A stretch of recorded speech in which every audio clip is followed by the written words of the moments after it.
Gen Z बोलता है कि हमको आज ही पैसा कमाना है और आज ही खर्च कर देना है, कल को मर गए तो there are two risks of life, one is कि आप जल्दी मर जाए और एक है आप ज़्यादा जी जाए। अब यही जेनजी जो आज कह रहा है कि भाई मैं पैसे फूंक देता हूँ, और अगर उसकी उम्र 80-90 तक जी गया तो क्या करेगा। पिछले साल 1 लाख रुपए तक का इनकम टैक्स माफ कर दिया गया। आपको क्या लगता है अगर 100 लोग हमारे वर्कफोर्स में हैं, कितने लोग महीने का 1 लाख रुपए से ऊपर कमाते हैं? 10 लोग, 8 लोग। और जो बची हुई एवरेज है उसमें से 90% लोग जो है 25,000 से कम कमाते हैं, और 70% के आसपास लोग 10,000 से कम कमाते हैं महीने का। 70% से भी ज़्यादा। यस, ये हालत है इस देश। फिर अगर आपको इस देश के टॉप 1% में आना है तो आपको महीने का 3.25 लाख रुपए कमाना है। 3.25 लाख रुपए महीने। एक बार मैंने एक वीडियो करी, मैंने कहा कि भाई अगर आपको इन देशों के टॉप 1% में होना है तो आपकी कितनी नेटवर्थ होनी चाहिए। किसी ने लिखा यार मैं तो पाकिस्तान के भी टॉप 1% में नहीं आ पा रहा हूँ। मैं बेटा YouTube पे वीडियोस पहले बनाता था, क्योंकि टीचर ने एक बार बोल दिया कि YouTube is not a career. आज सारे ही उस पे है, मोदी जी भी उस पे ही है। वो कहते हैं ना, if you want to drive a Rolls Royce don't take advice from somebody driving a Maruti. मेरा बेटा एक दिन आके बोला कि स्कूल में लिखा हुआ है कि AI इज द फ्यूचर। बोलता है बट जब मैं AI यूज करके प्रेजेंटेशन बनाता हूँ तो मुझे 0 दे देते हैं। श्री कृष्ण ने भी एक बात बोली थी, परंपरा ही धर्म है, और केवल परंपरा ही धर्म है ये सत्य नहीं है कि अगर तुमको आम जिंदगी जीनी है तो आम की तरह जिंदगी जियो, नहीं तो कुछ और एक्स्ट्रा करना है तो फिर बाहर निकलो उस चीज से, तभी तुम कर पाओगे, नहीं तो लाइफ में नहीं कर पाओगे। बिल्कुल। स्वामी विवेकानंद के गुरु से उन्होंने पूछा कि मुझे जिंदगी में बहुत सीखना है, आगे बढ़ना है, क्या करूं? तो उनके गुरु ने जवाब दिया ट्रैवल करो। उन्होंने नहीं बोला स्कूल जाओ। फिर सोशल लाइफ का क्या होगा? लोग सोशल लाइफ के लिए स्कूल पे डिपेंड करते थे, अब नहीं डिपेंड करते। मैं सिर्फ एक ही सजेशन दूंगा, आप सब कुछ करिए, स्कूल करिए, कॉलेज करिए, जो करना है करिए, पर मॉडर्न डे स्किल्स जरूर सीखिए, नहीं तो आपको जॉब ही नहीं लगेगा भाई। बिना स्किल के अब कोई जॉब नहीं है। अच्छा, डिसिप्लिन और मोटिवेशन में अगर फाइट हो तो कौन जीतेगा? आपको नहीं पता आपको करना क्या है तो उसके लिए डायरेक्शन चाहिए, मोटिवेशन किस बात की चाहिए? अगर आपको पता होगा आपको करना क्या है तो किस बात की मोटिवेशन? फिर आपको डिसिप्लिन चाहिए। अक्षय कुमार के बारे में लोग कहते हैं कि 9:30 बजे वो सो जाते हैं, इसमें मोटिवेशन नहीं है, इसमें डिसिप्लिन का इंपॉर्टेंस है। अच्छा, आप ये भी सिखाते हो ना कि भाई 39 तक की एज में फाइनेंशियली फ्री हो जाओ, क्या होता है मतलब फाइनेंशियल फ्रीडम? एक ही सवाल अपने आप से पूछो,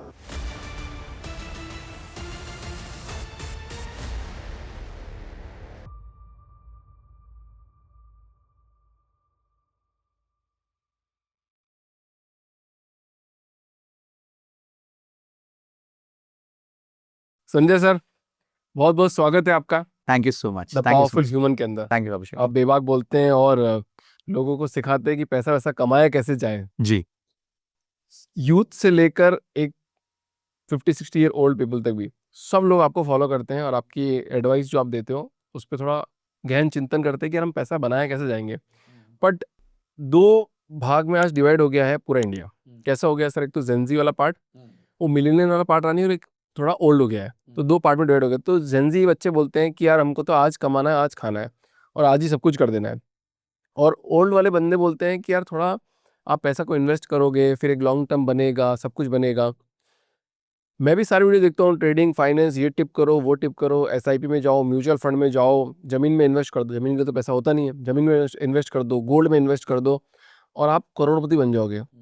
बता सब रहे हैं, टिप सब दे रहे हैं, पर एक्चुअली नहीं पता चल रहा है कि ये वास्तव में चीजें वर्कआउट कर रही है या नहीं कर रही है। सर संजय सर, बहुत बहुत स्वागत है आपका थैंक यू पावरफुल ह्यूमन के अंदर। इस पॉडकास्ट की शुरुआत करते हैं आज सर। जी, thank you so much Abhishek ji, and it is such a pleasure to be on your podcast. आज क्वेश्चंस आंसर करेंगे, आपकी जिज्ञासा और आपके थ्रू आपके ऑडियंस की जिज्ञासा को संतुष्ट करेंगे। चलो सर, आपकी जर्नी से जानते हैं कि आपने कौन सी एज में पैसा कमाना चालू किया था और क्या वास्तव में लॉन्ग टर्म में पैसा बनाया या शॉर्ट टर्म में पैसा बना लिया था? देखिए, मैंने कमाना चालू किया था जब मैं 7th में था। तो मैं म्यूजिक जानता था, मतलब मैं ट्रेंड क्लासिकल सिंगर हूँ और मैंने कीबोर्ड सीखा हुआ, जो पियानो जिसे कहते हैं। तो मैं सीखा था। मेरे फादर पहले ONGC में काम करते थे। अब वो 90s का दौर, आप पता होगा, मतलब इनकेस अगर आपको आइडिया हो तो उस टाइम पे बहुत ज़्यादा एफ्लुएंस नहीं थी, मतलब और मेरे पापा ONGC में गवर्नमेंट सर्वेंट है, मम्मी हाउसवाइफ हैं, 2 बच्चे हैं, टिपिकल फैमिली, बॉम्बे रहते हैं, महंगा शहर है। और दादाजी साथ में हैं बिकॉज उनको कैंसर है तो उनका ट्रीटमेंट चल रहा है। बट थैंक्स टू ONGC वो तो सब टेक केयर हो जाता था, हेल्थ और ये सब। बट यही रहता था कि भाई लाइफ में कुछ तो अब कमाना है, और तो मैंने सीखना चालू किया। जैसे जैसे सीखना चालू किया, मुझे सिखाने का हमेशा से बहुत शौक था। मुझे वैसे शुरू में ही टीचर बनना था, पर वो तो फैमिली प्रेशर, सोसाइटी प्रेशर, नहीं कॉर्पोरेट में चले जाओ, काम कर लो, ये सब कर लो। And I think I enjoyed that stint also, मुझे वो भी बहुत अच्छा लगा। पर मैं 7th में था, तो जब मैं अच्छा कीबोर्ड बजाता था, तो एक दिन मेरे को किसी फैमिली ने देखा था कहीं परफॉर्म करते हुए, आई थिंक स्कूल में था मैं। तो मेरे कोई स्कूलमेट के पेरेंट्स के फ्रेंड भी आए हुए थे, तो उन्होंने मेरे को परफॉर्म करते हुए देख लिया था। मैं स्कूल में परफॉर्म कर रहा था, उन्होंने बहुत अच्छा करता है, बहुत अच्छा करता है, इसी से सीख लेंगे। तो मैं 7th स्टैंडर्ड में, मतलब तब शायद 1996-97 की बात कर रहा हूँ, मैं जाके पियानो सिखाता था एक मदर और सन को, मतलब माँ बेटे को सिखाता था, और मैं तब उनसे लेता था 175 रुपीज पर आवर। तो 4 बार महीने में जाता था, 700 रुपये मैं कमाता था घर के लिए। एंड 1997 में 700 रुपये अच्छा खासा वैल्यू होता था उसका। तो मैं ऐसे बताऊंगा कि उस टाइम ऑटो का मीटर डाउन बॉम्बे में 2.5 या 3-3.5 रुपये होता था, जो आज 30 रुपये है। तो मतलब इतना फर्क है, आप समझ लो। मतलब आज का वो 10 टाइम्स हो गया, 2,000 रुपये घंटा हो गया वो। तो वो मैंने स्टार्ट किया था इस तरीके से कमाना। तो मैं 700 रुपये आके जमा करता था, मम्मी को देता था, फिर थोड़ी सी मेरे को कुछ चॉकलेट्स का शौक था, एक वो नेचुरल्स का आइसक्रीम का शौक था, वो खाता था, और धीरे धीरे पैसा बनाया। बट हम ना पैसा बचाना बहुत जानते थे, और हमें सिखाया ही गया था। छोटी छोटी बातें थी, जैसे मैं जब संगीत सीखने जाता था, तो हमारा जो जगह थी जहाँ मैं सीखता था, वो मेरे घर से 1.8 किलोमीटर दूर था। तो बॉम्बे में जैसे आप मीटर डाउन करते हो ऑटो पे, तो वो 1.6 किलोमीटर का होता है। तो मेरी मम्मी वो पॉइंट पे रोक देती थी कि मीटर का अगला टिक ना हो जाए, और हम 200 मीटर चल के जाते थे। तो मतलब वो लेवल पे हमने देखा है लाइफ को, क्योंकि बहुत ही मतलब middle class family, government servant. तो तब से ना पैसे को लेके वो था कि यार पैसा कमाना भी है और पैसा बचाना भी है, दोनों था। तो धीरे धीरे फिर क्या हुआ, पढ़ाई करनी चालू की, इंजीनियरिंग पे आए, के आसपास आए, 10th अच्छी गई, बहुत अच्छे मार्क्स आए, 12th में बहुत अच्छे मार्क्स आए, कमी कोई नहीं थी हमारे पास, मतलब एजुकेशन वाज AA+ ग्रेड, सब कुछ बहुत बढ़िया दिया पेरेंट्स ने। और धीरे धीरे फिर खुद को डेवलप किया, और पढ़ाना चालू किया लोगों को, और कमाना चालू किया। ऐसे 2,000-3,000 रुपये महीना मैं कमाता रहता था। और फिर 12th क्लियर किया, तो मेरे को मार्क्स बहुत अच्छे थे, तो मेरी क्लासेस ने मुझे गिफ्ट किया 5,000 रुपये। वो 5,000 से मैंने मोबाइल खरीदा पहली बार। फिर मैंने इंजीनियरिंग करी, इंजीनियरिंग के दौरान मैंने पढ़ाया, तब पैसे कमा लिए। फिर MBA करी, MBA के दौरान मैं बहुत मैसिवली पढ़ाता था IMS करके एक इंस्टीट्यूट में। तो मैं महीने का 18,000 रुपये कमाता था जब मैं MBA कर रहा था। तो इस तरीके से मेरे को कमाने का हमेशा से ही वो था। फिर जैसे जॉब लगी तो सैटरडे संडे फ्री मिलता था, तो सैटरडे संडे जाके पढ़ा देता था, फिर से कमा देता था। तो अगर आप मैं अपनी लाइफ की ग्रोथ को अगर डिकोड करूं, मतलब कुछ पॉइंट्स में डालना चाहूं, तो मेरी जो 3 इंजन रहे हैं ग्रोथ के, वो रहे हैं कि मैंने डबल इनकम पे फोकस किया हमेशा। जैसे आजकल मल्टी स्ट्रीम्स बोल दिया जाता है कि मल्टीपल स्ट्रीम होने चाहिए, तब हम मल्टी स्ट्रीम नहीं बोलते थे, डबल इनकम बोलते थे कि भाई 2 जगह से पैसे बन रहे हैं। दूसरा था फ्रुगैलिटी, मतलब उल जलूल खर्चा नहीं करना। और तीसरा था इन्वेस्टमेंट, कि जो पैसा बच रहा है उसको अच्छे से इन्वेस्ट करो। तो ये 3 चीजें मैंने कंटिन्यूअसली की, and God has been kind, अच्छा रिवॉर्ड मिला, बढ़िया काम हुआ। सर आपने तो पॉडकास्ट की शुरुआत होते ही खत्म कर दिया। पूछो क्यों? क्यों? सर 7th क्लास में कौन समझता है बताओ?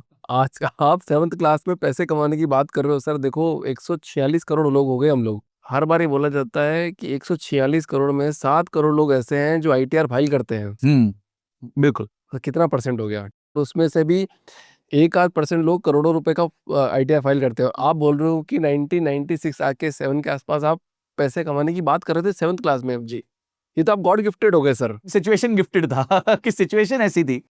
देखिए, हमेशा कहा जाता है कि need is the mother of innovation. जब भी कोई चीज इनोवेट होती है, उसके लिए पीछे कोई नीड होती है। हमारे घर में पैसों की नीड थी, तो ये इनोवेशन हो गया कि भाई 7वीं में भी बच्चा जो है वो जाके पढ़ा के पैसे कमा सकता है। नहीं तो कौन 7वीं के बच्चे से सीख रहा है यार। बट आपके फादर उस टाइम पे क्या करते थे? नहीं, ONGC में थे, he was making money, but बहुत देखो ONGC की गवर्नमेंट सैलरीज, और 1996 से पहले तो खासकर, और फिर 2006 तक पे स्केल्स बहुत कम थे, बहुत ही कम थे, और उसमें पूरा परिवार चलाना है, तो इतना इजी नहीं होता था। मतलब आप, ऐसा नहीं था कि हमें बेसिक नहीं था, स्कूल्स था, सब कुछ था। अच्छा, तब स्कूल भी सस्ते थे। हमारे स्कूल की फीस 5वीं में 5 रुपए थी महीने की, 6ठी में 6 रुपए थी, 7वीं में 7 रुपए थी। तो बड़े सस्ते स्कूल थे। आज मेरे बेटे की फीस ही 40,000 रुपए महीना है। राइट। तो मतलब इस लेवल का डिफरेंस था उस टाइम पे। तब चाहे महंगा भी स्कूल होता था तो उसकी फीस 200 रुपए होती थी, ज्यादा नहीं होती थी, 200-300 रुपए। संजय सर, एक सवाल बहुत इंटरेस्टिंग आ रहा अभी दिमाग में भी आ रहा है कि, और जेनजी के ऊपर है, जेनजी ऑडियंस है ये और देख भी रही है, और पैसा कमाने के लिए तो how to invest money, how to earn money, तो मतलब सर्चेस बहुत हाई है। अब मेरी एक बात हो रही थी, तो जेनजी बोलता है कि हमको आज ही पैसा कमाना है और आज ही खर्च कर देना है, कल को मर गए तो फिर हम पैसे इन्वेस्ट करने पे क्यों ध्यान दें? अच्छा, मैं इस क्वेश्चन को थोड़ा सा रिवर्स कर देता हूँ। पर इसमें एक और ऐड कर देता हूँ मैं। ठीक है। अब उन्होंने आज कई घटना घटित हो गई, आज शायद प्लेन हाँ, क्रैश हो गया very एक, sad. अहमदाबाद में, और उन्होंने फिर रिलेट करके बोल दिया अभिषेक जी देखो क्यों कमाए पैसा हम। देखिए, इसका क्या है ना कि कहते हैं ना, शाश्वत सत्य है मृत्यु दो, उसका तो कुछ हो नहीं सकता। तो there are two risks of life, one is कि आप जल्दी मर जाए और एक है आप ज्यादा जी जाए। अब यही जेनजी जो आज कह रहा है कि भाई मैं पैसे फूक देता हूँ, आज ही फूक देता हूँ, और अगर उसकी उम्र 80-90 तक जी गया तो क्या करेगा? तब हाथ पैर नहीं चलेंगे, काम नहीं कर पाएगा, तब क्या करेगा? तब कहाँ से पैसा लाएगा अगर आज ही सब उड़ा देगा? तो देखिए, बैलेंस मेंटेन करना जरूरी है, दोनों चीजों में बैलेंस मेंटेन करना जरूरी है। इसका ये मतलब नहीं है कि आप सारा ही पैसा आज उड़ा दो, और इसका मतलब ये नहीं है कि सारा ही पैसा इन्वेस्ट कर दो। दोनों में बैलेंस मेंटेन करो। जो चीज आपको खुशी देती है उस पर खर्च करो, ठीक है? जो चीज आपको वेस्ट लगती है उससे पैसा बचा लो, और जो बचा हुआ पैसा उसको अच्छे से इन्वेस्ट कर दो। तो आप तीनों चीजें साथ में कर सकते हो, पर आप तब कर सकते हो जब आपकी इनकम ज्यादा होगी। अगर आपकी इनकम ही 20-25-30 हजार रुपए है तो आप कैसे जियोगे? अभी बीच में रेडिट पे एक बहुत बड़ा बवाल कटा, आपके बैंगलोर का ही कटा, कि भाई किसी ने बोल दिया कि 2.5 लाख रुपए महीने से नीचे तो वहां पे अच्छी जिंदगी जी नहीं सकते। अब आई डोंट नो आपका व्यू क्या है इसको लेके, पर्सनली मैं पूछना भी चाहूंगा आपका व्यू क्या है? आपको क्या लगता है 2.5 लाख रुपए से नीचे बैंगलोर में अच्छे से जी सकते नहीं? बहुत अच्छे से जी सकते हैं। अगर आपकी सैलरी 1 लाख रुपए भी है, अगर आप इंडिविजुअल हो तो लेविश लाइफ जी सकते हो। अब ये तो नहीं है कि आप हर फ्राइडे को दारू पीने जाओगे और 25-25 जाके दारू पी लोगे, तो फिर तो बात ही खत्म हो जाएगी। बट आप एक स्टैंडर्ड मेंटेन करना, अच्छी जिंदगी जीनी है, तो 1 लाख रुपए is sufficient in Bangalore as of now. ठीक है। 100%, मतलब कोई इसमें कोताही नहीं है, आराम से। अब फिर बात आती है कि आपको घर पे पैसे भेजने, और आपकी शादीशुदा जिंदगी है, और एक डिसेंट सी लाइफ आप जी रहे हो। 1,80,000 रुपए अभी right now well and good है।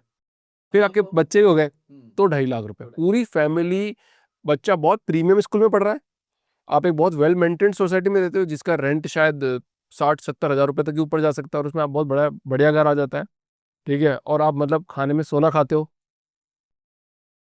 और मोबाइल के पीछे भी सोना लगाते हो, तब फिर बात अलग है। मेरे सोने पे हीरे का मोबाइल और मेरे हीरे पे सोने का मोबाइल। देखिए, अब मैं आपको स्टॉकिंग डेटा दूं, और ये बहुत इंपॉर्टेंट डेटा है समझने। आपको पता है अभी पिछले साल 1 लाख रुपए तक का इनकम टैक्स माफ कर दिया गया। तो जब पता किया गया, रिसर्च किया गया कि कितने लोग वर्कफोर्स में एक्चुअली 1 लाख रुपए से ज्यादा कमाते हैं, आपको क्या लगता है अगर 100 लोग हमारे वर्कफोर्स में, फीमेल्स मेल्स इंक्लूसिव, कितने लोग साल का 1 लाख, महीने का 1 लाख रुपए से ऊपर कमाते होंगे? 10 लोग, 8 लोग। आप क्वाइट क्लोज थे, काफी क्लोज थे। अब आप सोचिए, इतनी बड़ी वर्कफोर्स में मात्र 8% लोग हैं जो 1 लाख रुपए महीने से ऊपर कमा रहे हैं। बाकी 92% 1 लाख से नीचे, तो उसके लिए उनको रियायत दे दी, चलो ठीक है, ये लोग टैक्स भी नहीं भरेंगे, इनको एफर्ट भी नहीं मारना है लाइफ में, कोई हमारे को भी चेक नहीं करना है, नहीं तो ऐसे ही नंबर बेकार का बड़ा हो रहा था इनकम टैक्स का, और रेवेन्यू आ रहा नहीं था। तो आप समझिए कि भारत जो है ना इस टाइम पे, मतलब it is a very poor country, और जो बची हुई एवरेज है उसमें से 90% लोग जो है 25,000 से कम कमाते हैं, और 70% के आसपास लोग 10,000 से कम कमाते हैं महीने का। 70% से भी ज्यादा। यस, ये हालत है इस टाइम पे। देखिए, नंबर्स देखना बहुत जरूरी होता है बिफोर, हाँ, बट बेस इतना बड़ा है कि वो जो 8% है वो भी अपने आप में एक साइजेबल नंबर है। पर आप हमेशा, इट्स लाइक सेइंग कि मुझे मैथ्स में 40 मार्क्स आए, अभी अच्छा है कि बुरा है? अगर 100 में से आए तो बुरा है, 50 में से आए तो अच्छा है। तो हमें 8 देख, आपको लगता है 8 बहुत बड़ा नंबर है, अरे वाह यार, करोड़ों एम्प्लॉइज हैं जो आज लाख रुपए के ऊपर, अरे 140 करोड़ का देश है भाई, उसमें से अगर 2 करोड़ लोग कमा भी रहे तो कुछ कोई नंबर नहीं है वो। यानी आप समझो एक परिवार है जिसमें 15-20 बच्चे हैं और 2 बच्चे कमा पा रहे हैं, तो क्या हाल होगा उस परिवार का? और बोझ किन पे आएगा? वो 2 बच्चों पे ही आएगा। सो कमिंग बैक, सिचुएशन, आपको अगर अपनी लाइफ में आज आप स्टार्ट कर रहे हो, आपको एक ही चीज फोकस करनी है, लेफ्ट राइट मत देखो, पहले अपनी इनकम बढ़ाओ, सस्टेनेबली 1 लाख रुपए से ऊपर जल्दी पहुंच जाओ। फिर अगर आपको इस देश के टॉप 1% में आना है तो आपको महीने का 3.25 लाख रुपए कमाना है, तो आप इस देश के टॉप 1% में आ जाते हो इनकम में। 4.25 लाख, 4.25 लाख रुपए महीने में। अभिषेक भाई बोले तो अपन कहाँ होंगे?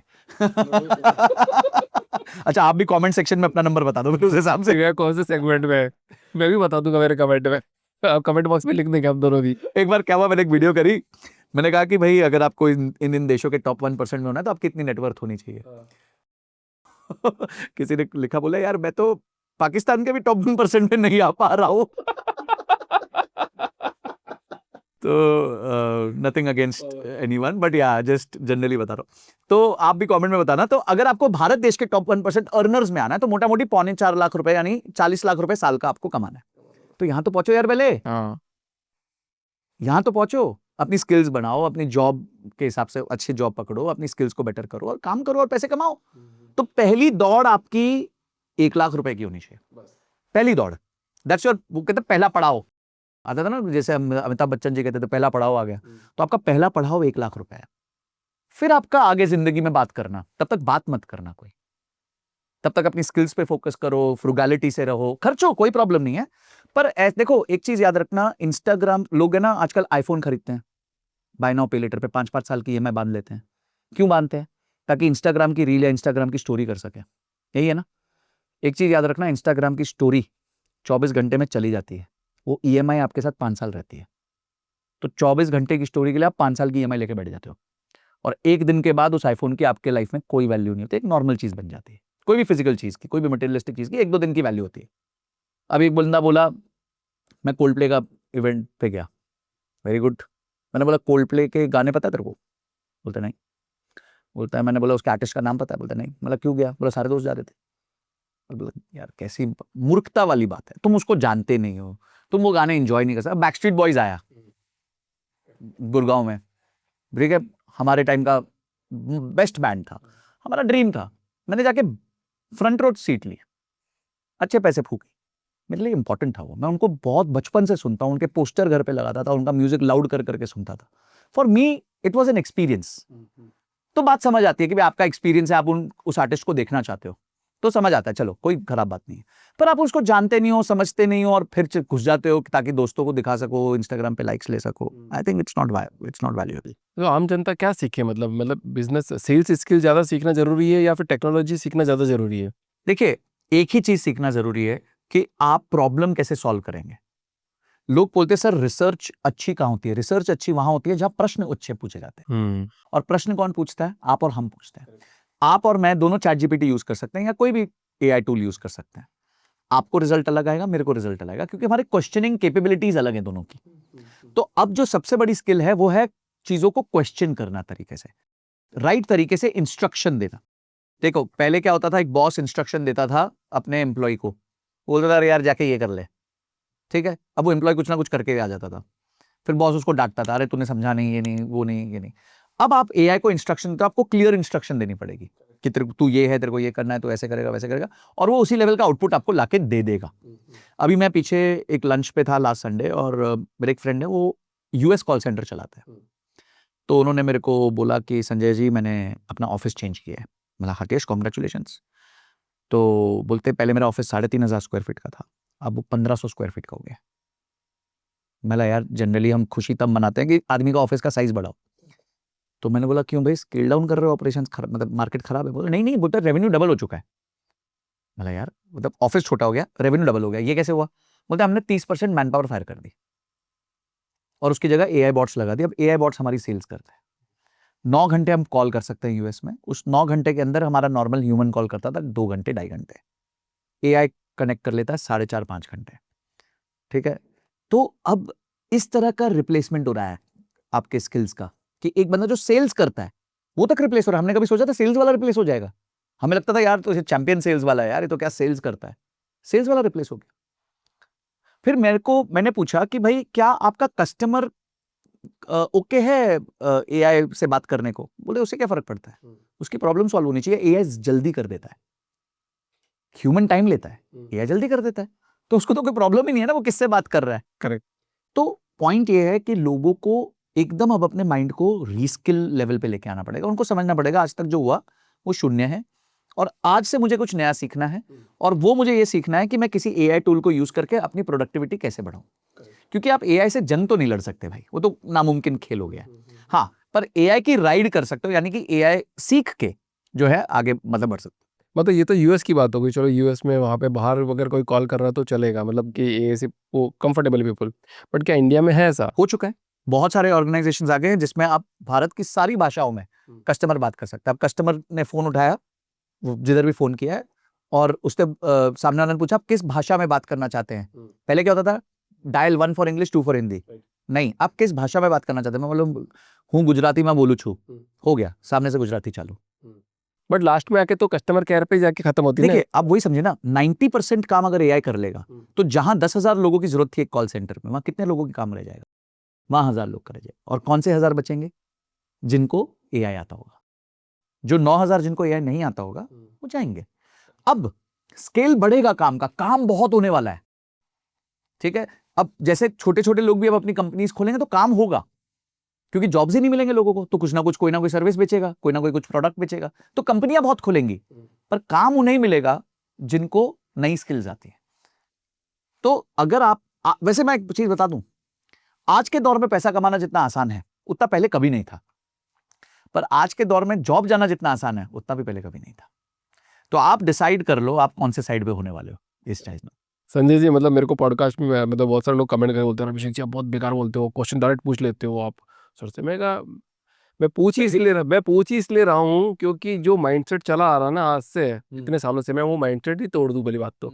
उससे तुम बियॉन्ड काम कर पाओ। जो आपने अभी बात बोल दी इस पॉडकास्ट के माध्यम से कि अगर तुमको आम जिंदगी जीनी है तो आम की तरह जिंदगी जियो, नहीं तो कुछ और एक्स्ट्रा करना है तो फिर बाहर निकलो उस चीज से, तभी तुम कर पाओगे, नहीं तो लाइफ में नहीं कर पाओगे। स्वामी विवेकानंद के गुरु से उन्होंने पूछा कि मुझे जिंदगी में बहुत सीखना है, आगे बढ़ना है, क्या करूं?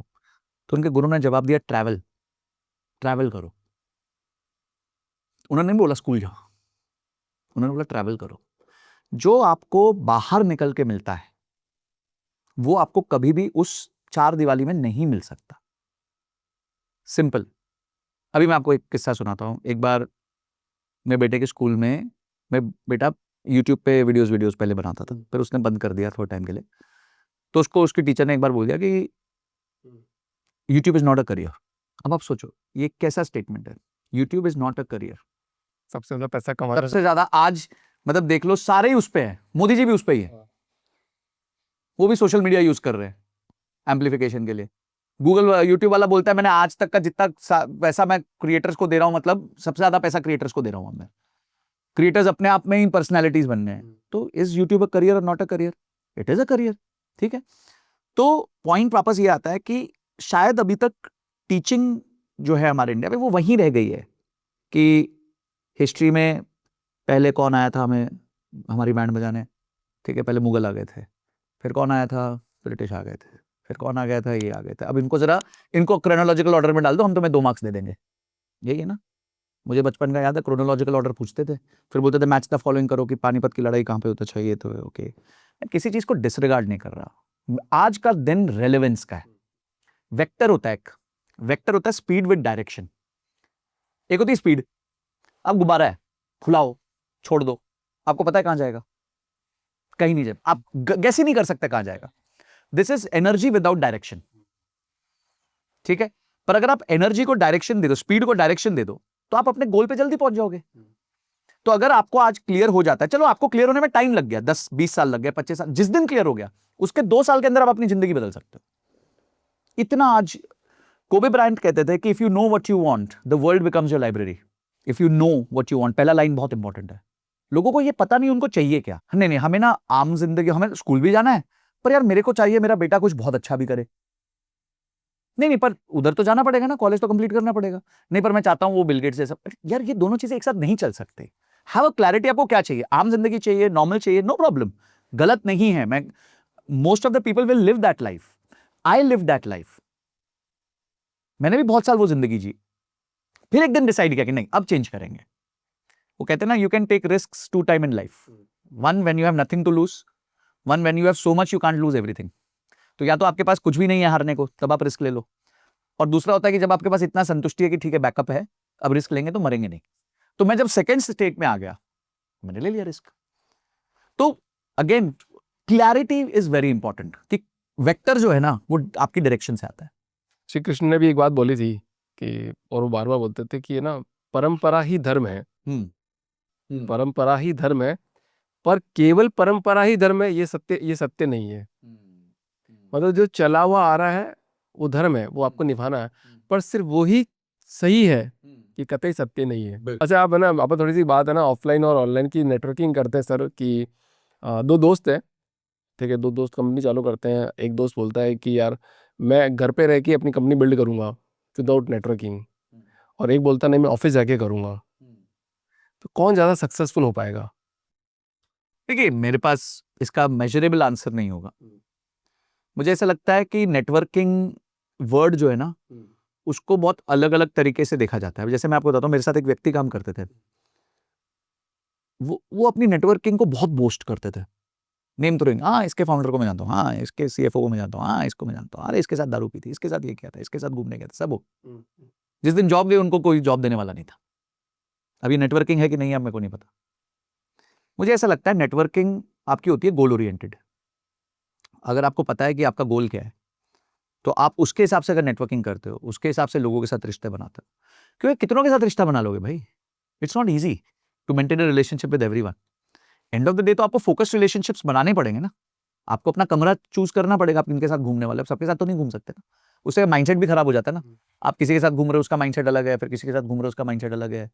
तो आप पहले अपना कमरा चुन लो कि कैसे लोगों के साथ आपको रहना है, और उनके साथ नेटवर्क करो। अब वो फिजिकल नेटवर्किंग है, डिजिटल है, मैं उस पर नहीं चर्चा कर रहा। अब एक व्यक्ति है जो आप कहोगे कि फिजिकल नेटवर्कर है, पर वो यूजलेसली जाके हर पार्टी में चला जाता है, तो क्या वो कुछ कर पाएगा जिंदगी में? Obviously not. पर दूसरा बंदा जो लिंक्डइन पे मेल्स लिखता रहता है, पर उन्हीं लोगों को लिखता है जहां से उसको काम मिलेगा, क्या वो बेटर करेगा? बिल्कुल बेटर करेगा, ऑब्वियसली। तो networking has to be goal oriented. यही, if you know what you want, the world becomes your library. पहले आप पता तो करो चाहिए क्या भाई। मतलब आज की इस पॉडकास्ट के मतलब ये क्लियर हो जाएगा लोगों को, जो भी देखेगा, कि भाई क्लैरिटी, एक ही शब्द बहुत इंपॉर्टेंट है। Clarity is power, clarity is everything. Clarity के बिना भाई, आप समझो, आप यहां से उतरे नीचे, आपने जीपीएस खोला कि मेरे को जाना है। अब गूगल आपको डायरेक्शन देगा क्या? बोलो मेरे को, गूगल खोलो, मेरे को जाना है। गूगल कहां जाना है? नहीं नहीं, बस मेरे को जाना है। अच्छा भाई, कहां जाना है? अरे जाना है, कहां जाना कहां है? तो आपको डालना तो पड़ेगा ना डेस्टिनेशन, तब तो गूगल 4 रास्ते बताएगा। अरे यार ठीक है, तुम यहां से नोएडा जा रहे हो तो चलो ठीक है, हाईवे से जाओगे तो इतना टाइम लगेगा, मेहरौली वाली रोड से जाओगे तो इतना लगेगा।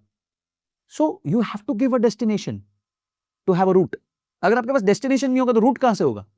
फिर आप घूमते रहो इधर उधर, मस्ती करते रहो। देखिए, अगर आपको यहां से नोएडा जाना है और आप यहां मानेसर निकल जाओ, तो आप कितना भी तेज गाड़ी चला लो, आप नोएडा नहीं पहुंचोगे। तो व्हाट इज इंपॉर्टेंट? स्पीड और डायरेक्शन? डायरेक्शन। डायरेक्शन इंपॉर्टेंट, वो कहते हैं ना, पहले दिशा और फिर दशा।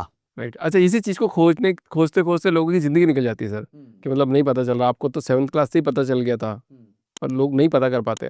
तो कैसे पता करें कि किसी की ज़िंदगी में क्लियरिटी, कैसे पता करेगा कि क्लियरिटी मैं क्लियर हो गया अभी, राइट नाउ मैं क्लियर? क्योंकि गोल्स तो चेंज होते रहते हैं ना, कि आज मेरा ये गोल है, जैसे अभिषेक व्यास है, तो आज मैंने थोड़े दिन से मैं पॉडकास्ट करूँगा, फिर मैं वहाँ पहुँच गया, अब मैं थोड़ा और आगे जाऊँगा। तो क्लियरिटी कैसे पता करे कोई? देखिए, अभिषेक व्यास का गोल पॉडकास्ट नहीं था, उनका गोल कुछ और था, माध्यम पॉडकास्ट था। ठीक है, तो डेस्टिनेशन और रूट में फर्क होता है। आपका डेस्टिनेशन कुछ और होगा, शायद पर्सनल ब्रांड होगा, या आपके एग्जिस्टिंग बिजनेस को सपोर्ट करना होगा, पर आई डोंट नो, कुछ गोल होगा। जब आपने सोचा होगा मैं पॉडकास्ट करूंगा, was not your goal. Your goal was something else, जिसके लिए आपने पॉडकास्ट किया। क्लियर? मतलब आई बिलीव सो, मुझे ऐसा लगता है। गलत हूं तो प्लीज बता देना। तो आप ना देखिए, आपको ना खुशी कब मिलती है, इसके लिए एक बुक है इकिगाई। आप इकिगाई पढ़ लो, छोटी सी बुक है, जापानीज। उसमें वो 3-4 चीजें बोलते हैं। व्हाट यू नो, आपको करना क्या चाहिए लाइफ में, what you know, what you love to do, is there a demand for that thing in the market, and is the market ready to pay for it. मतलब आपको पसंद क्या है करना, आपको आता क्या है करना, ठीक है, आपको पसंद क्या है करना, और क्या मार्केट उसके लिए आपको पैसा देने को तैयार है। जब आप ये तीनों का संगम करते हैं ना, तो आप जिंदगी में कभी भी बोर नहीं होंगे, जिंदगी में कभी भी टेंशन नहीं होगी कि मुझे ये आता है भाई, ठीक है, मुझे टीचिंग, मेरे को फाइनेंस आता है, ठीक है, संजय कथुरिया का इकिगाई क्या है, मुझे फाइनेंस आता है, मुझे फाइनेंस भाता भी है, बहुत पसंद है, और बाजार चाहता भी है, फाइनेंस के बारे में डिमांड है मार्केट में। तो भाई हमने जब तीनों का संगम किया, तो 1 साल में 2 मिलियन पहुंच गए। मैं खुश भी था करते हुए, शायद 2 मिलियन नहीं होते तो भी मैं खुश था, क्योंकि मेरे को तो पसंद है ये काम करना।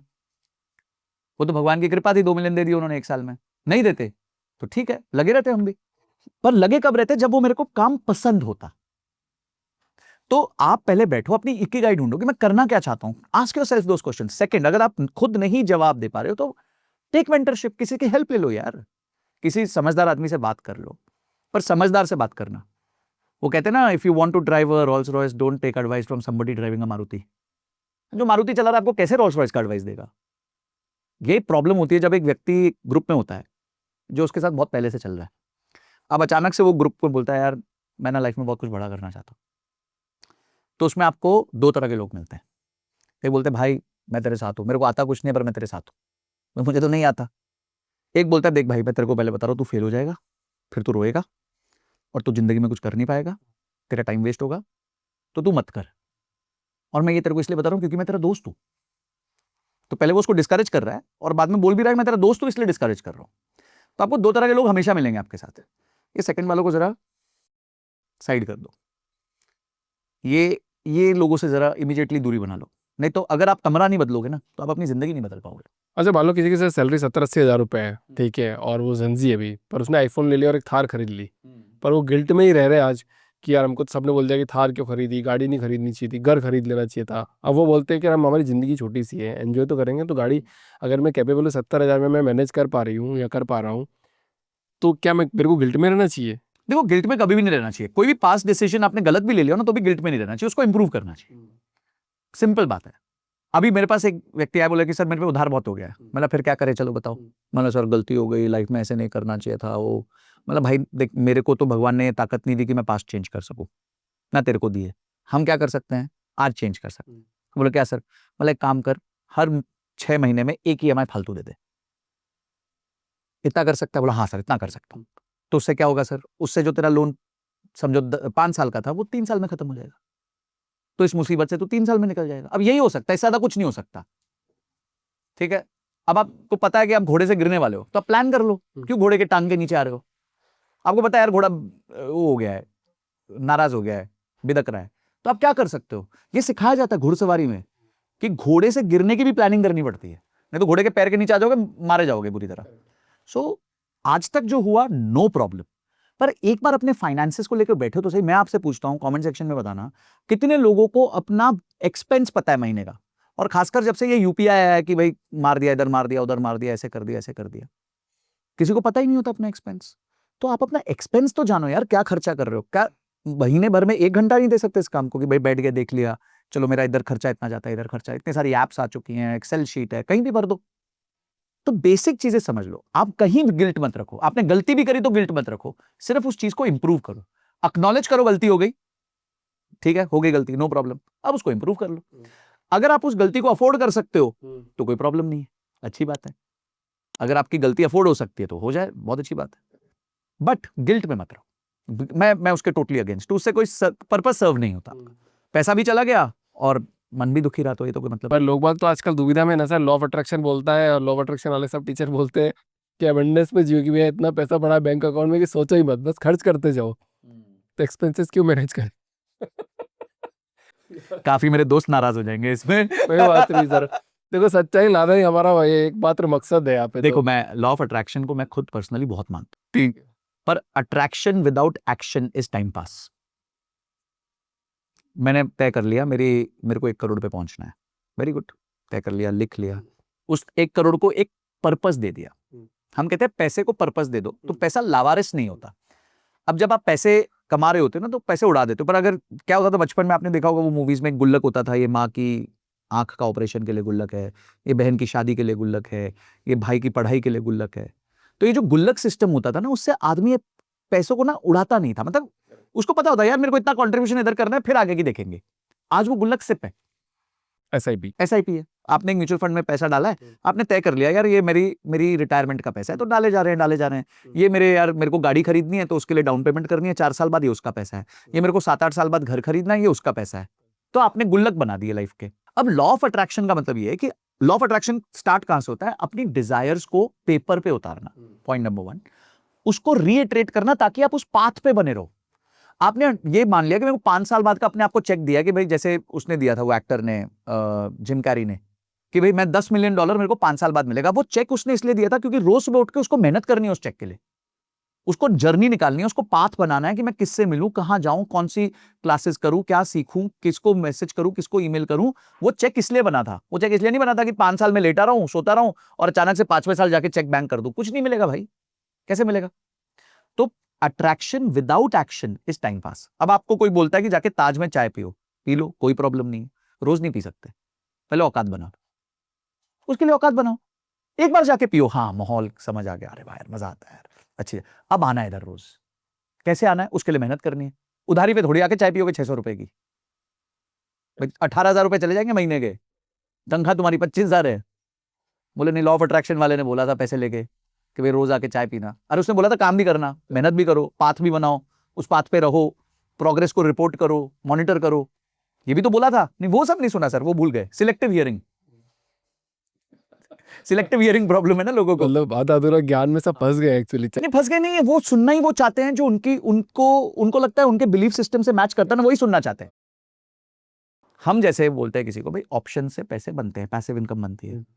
हाँ अच्छा, वेरी गुड सर, बनती है, सुन लिया। अच्छा मैं ये कहता हूँ कि भाई आपका एक्सपेक्टेशन क्या है? बोले सर देखो महीने के 10% बन जाए तो बहुत है, मतलब महीने के 10%। तो मैंने बोला एक ऐसा आदमी बता दो जिसने 3 साल तक महीने के 10% बना दो, मैं तुम्हें सिखा दूंगा कैसे बनाता है। कोई नहीं मिलता, है ही नहीं कोई, इस संसार में कोई आदमी नहीं जो बोले कि भाई मैं 3 साल तक कंटिन्यूअसली हर महीने 10% बनाया।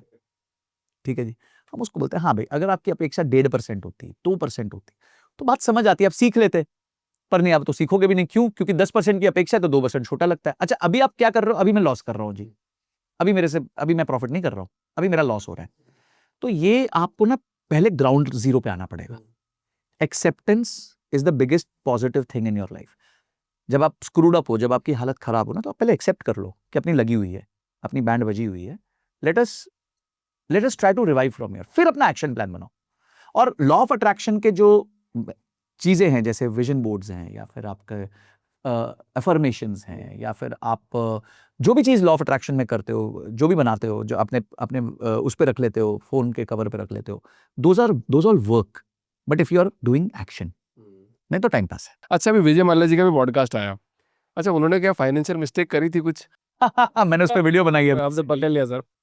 तो हम लोग ने 6-7 फाइनेंशियल मिस्टेक्स निकाली उनकी। देखिए आप एक बात समझिए, क्या होता है कि एक व्यापारी जो है ना वो चीजों से ओवरवेल्म हो जाता है, और वो अपनी हर सक्सेस को सोचता है कि मैं इसको रेप्लिकेट कर पाऊंगा अपनी दूसरी बिजनेस में भी। पर मैं ना एक बार किशोर बियानी जी का एक पॉडकास्ट सुन रहा था, तो उनसे पूछा गया कि आपके साथ ऐसा क्यों, और डीमार्ट आप ही के बिजनेस में इतना आगे कैसे निकल गया। तो उन्होंने बड़ी अच्छी बात बोली कि डीमार्ट के पास है ना एक बहुत लंबी लिस्ट है ना बोलने की, मैं ये नहीं करूंगा, मैं ये नहीं करूंगा, मैं ये नहीं करूंगा। एक्चुअली लोगों को लगता है मैं जितने ज्यादा काम हाँ बोलूंगा उतना पैसा बनाऊंगा। रूल उल्टा है, आप जितने ज्यादा कामों को ना बोलोगे उतना ज्यादा पैसा बनाओगे। पर ना बोलने के लोगों में ताकत नहीं होती, ठीक है। तो अगर आप विजय माल्या जी की भी स्टोरी देखें, उनका इंटेंशन प्योर था, वो अच्छा काम करना चाहते थे, बट उन्होंने क्या सोचा, उन्होंने देखा कि भाई मैं एक सुपर एक्सपेंशन करूं। क्यों? क्योंकि मेरा एग्जिस्टिंग बिजनेस तो पैसा उगल रहा है, तो मैं उससे संभाल लूंगा। और जो बेसिक रूल्स होते हैं ना बिजनेस के, वो उन्होंने फॉलो नहीं किए। मैं हर व्यापारी को बोलता हूं कि आप अगर दूसरा बिजनेस चालू करना चाहते हो तो वो आपके पहले बिजनेस से पैसा लेके नहीं आ सकता। आप डीमार्ट सोचो, मैं डीमार्ट का एग्जांपल दूंगा। डीमार्ट के मेन इन्वेस्टर है राधा किशन धमानी जी, जो अपने आप में लेजेंडरी है, लेजेंडरी। जब उन्होंने डीमार्ट चालू किया था ना, तब भी उनकी नेटवर्थ हजारों करोड़ में थी। वो चाहते ना पहले दिन 10 स्टोर खोल देते, उन्होंने 1 स्टोर खोला, उसको 4 साल चलाया, उसके मुनाफे से दूसरा स्टोर खोला, फिर इन दोनों स्टोर को चलाया, उसके मुनाफे से तीसरा स्टोर खोला। क्या उनके पास पैसे नहीं थे ज्यादा स्टोर खोलने के? थे। पर व्यापार में अगर आप शुरू में पैसे इंजेक्ट कर दो तो ये वो बात होगी कि आप बॉडी बनाने जा रहे हो और आपका बॉडी बिल्डर जो आपका पर्सनल ट्रेनर है बोलते भैया ये इंजेक्शन ले ले, कल तेरी बॉडी ऐसी हो जाएगी। उसके बाद जो आपकी बॉडी के अंदर के चीथड़े उड़ेंगे वो नहीं बताता। तो उन्होंने धीरे धीरे बिजनेस को ग्रो किया और आज 3 लाख करोड़ का एम्पायर बना लिया। तो पहले दिन आपको 200 एयरक्राफ्ट लेने की जरूरत नहीं थी, पहले दिन ये सोचने की जरूरत नहीं थी कि आपको इंटरनेशनल जाना है। ये सब आप नहीं करते तो भी आप चल लेते। आप इंडिगो को देख लो, चल रहा है, आज इंटरनेशनल भी फ्लाई कर रहा है, मार्केट शेयर भी 50% से ऊपर लेके बैठा है। क्यों? क्योंकि बेसिक्स ठीक रखे। तो आपको बेसिक्स ठीक रखने हैं बिजनेस के, और वही बेसिक्स हमारे लाइफ में भी चलते हैं। इमरजेंसी फंड होना चाहिए, उधार नहीं होना चाहिए, ये सब चीजें मैनेज करनी है हमें। अच्छा आप SIP की बात कर रहे हो तो मेरे को एक बात बताओ, 25 ईयर एज है और लगभग 50,000 रुपये कमाते हैं, तो कितने रुपए भी अगर 3 जगह डाल दें तो आफ्टर 25 मतलब 50 साल में कितना पैसा उसको मिल जाएगा? देखिए, मैं हमेशा लोगों को कहता हूं कि SIP करिए। अगर आप 50,000 तक कमा पा रहे हैं तो मिनिमम 20 से 25% 50,000 का SIP करिए, इन्वेस्टमेंट कीजिए। ठीक है। अब आपको क्या करना है, आपको अगर ज्यादा दिमाग नहीं लगाना, आपको ये सब चक्कर में नहीं पड़ना, तो आप सिंपल है, हमारे 3 मार्केट कैपिटलाइजेशन बेस्ड कंपनीज होती है। एक लार्ज कैप होती है, एक मिड कैप होती है, एक स्मॉल कैप होती है। देश की पहली 100 कंपनी है वो लार्ज कैप है, बड़ी कंपनी। उसकी अगली 150 कंपनी वो मिड कैप कंपनी है, और उसकी अगली जो कंपनी सारी है वो स्मॉल कैप है। पर स्मॉल कैप में भी 250 कंपनीज होती हैं, तो ये इसको कहा जाता है निफ्टी 500। मतलब 100 बड़ी, 150 मध्यवर्गीय और 250 छोटी। ये एक पूल है हमारे पास, आप इसमें पैसा डाल दो, बस कोई दिमाग लगाने की जरूरत, आप अच्छा कर जाओगे। 25 साल डालना है ना। अब अगर आपको 25 साल पैसा डालना है तो आप समझिए आपके पास अवधि लंबी है, तो आप ज्यादा पैसा जो है उठा के स्मॉल कैप में डाल दो। आप 30% या 20% लार्ज कैप में डाल दो, 30% मिड कैप में डाल दो, 50% स्मॉल कैप में डाल दो। अभी रिस्क ज्यादा है, हो सकता है नीचे भी गिर जाए, पर आपके पास टाइम बहुत है ना, 25 साल का टाइम है। इतना कर दो, मैं आपको बता रहा हूं, इससे ज्यादा किसी को कुछ सोचने की जरूरत नहीं। अपने काम पे लगो, 50,000 की तनख्वाह को 1 लाख करो, 1 लाख की तनख्वाह को 2 लाख करो, 2 लाख की तनख्वाह को 5 लाख करो। बस बहुत सिंपल है। Simple life. कोई मैं नहीं बताऊंगा अच्छा ये वाला करो, जाके ये चेक करो, वो चेक करो, वो ठीक है हमारी वीडियोस के लिए अच्छा रहता है। कोई कैंडल वैंडल नहीं बताओगे? कोई कैंडल नहीं, कोई कुछ नहीं। मैं बता रहा हूं, फाइनेंस में जितनी चीजें आसान रखोगे उतना आप ज्यादा पैसा कमाओगे। अमेरिका में एक रिसर्च हुई कि भाई सबसे ज्यादा रिटर्न्स किसने कमाए, तो पता चला नर्सेज ने कमाए सबसे ज्यादा रिटर्न। तो यार इनको तो फाइनेंस की नॉलेज ही नहीं है। उनको फाइनेंस की नॉलेज नहीं थी, पर प्रॉब्लम थी वो रात को काम करती थी हॉस्पिटल में, सुबह आके सो जाती थी, तो उनको स्टॉक्स देखने का टाइम ही नहीं था। तो वो लेती थी और 30-30 साल भूल जाती थी। जब वो 30 साल बाद खोला तो देखा वो बंपर पैसा बन गया। जब आप रोज मार्केट को देखोगे आप पैसा नहीं बनाओगे, कभी नहीं बना पाओगे, पॉसिबल ही नहीं है। अगर आप रोज की फ्लक्चुएशन के बेसिस पे मार्केट के को डील करोगे ना, रोज सुबह उठ के वो आपको काम पे करना है, जॉब में करना है। अच्छा, जॉब में सब कोई मेहनत नहीं करना चाहता भाई, जॉब में कोई मेहनत नहीं करना चाहता, वहां जाके कोई स्किल नहीं सीखनी। वहां लोग मेरे को क्या बोलते थे, मेरे को याद है आज भी कॉर्पोरेट में, कि भाई मैं कोई कोर्स कर रहा होता था ना, संजय तू खुद क्यों कोर्स कर रहा है, मतलब इसका मतलब कंपनी करवाएगी ना, कंपनी की गरज है। मतलब मेरी प्रोग्रेस कंपनी की गरज कब से हो गई? मेरी प्रोग्रेस मेरी गरज है, मैं पैसे लगाऊंगा उसमें। अगर ये कंपनी नहीं देगी, उसके पैसे रिम्बर्स नहीं करेगी, तो मेरी स्किल बढ़ेगी, कोई और मेरे को ज्यादा तनख्वाह देगा, और फिर आगे कोई और ज्यादा तनख्वाह देगा। सो पॉइंट इज, आप लोग क्या करते हैं, जैसे ही 20-22 साल की पढ़ाई करते हैं ना, उनको लगता है बस हो गई पढ़ाई। अरे भाई उस दिन पढ़ाई चालू हुई है, करेक्ट, अब तो पढ़ाई चालू करनी है। जैसे मैं अपनी इनकम का 5% आज भी, मैं खुद भी कोर्सेज लेता हूं, मैं कोर्सेज अगर देता हूं तो मैं लेता भी हूं। तो आपको अपने अपस्किलिंग पे पैसा इन्वेस्ट करना चाहिए। वो इन्वेस्टमेंट है, खर्चा नहीं है। खर्चा स्विगी जोमेटो पे है, वो खर्चा होता है, वो इन्वेस्टमेंट नहीं होता। खर्चा वहां है, यहां निवेश है। आपने एक भी कोर्स कर लिया, उसको अच्छे से सीख लिया, तो आप बेटर हो जाते हो, कोई भी चीज में बेटर हो जाते हो।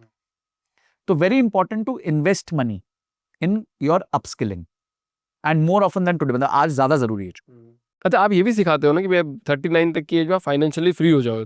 क्या होता है मतलब फाइनेंशियल फ्रीडम? एक छोटे से एग्जांपल से मैं समझने की कोशिश करूंगा कि जैसे मान लो मेरा एग्जांपल लेता हूँ, मैं सोचता था कि 35,000 की सैलरी हो गई तो मैं फाइनेंशियली फ्री हो जाऊंगा और आराम से काम करूंगा। नहीं नहीं नहीं, थोड़ा काम बढ़ गया। फिर मैंने सोचा कि नहीं, 50,000 की सैलरी हो जाएगी तब सेट हो जाऊंगा और फाइनेंशियली फ्री हो जाऊंगा, टेंशन नहीं हुआ। फिर उसके बाद 1 लाख पे गया, 1.5 लाख पे गया, फिर बढ़ता बढ़ता बढ़ गए, तभी भी टेंशन है सर।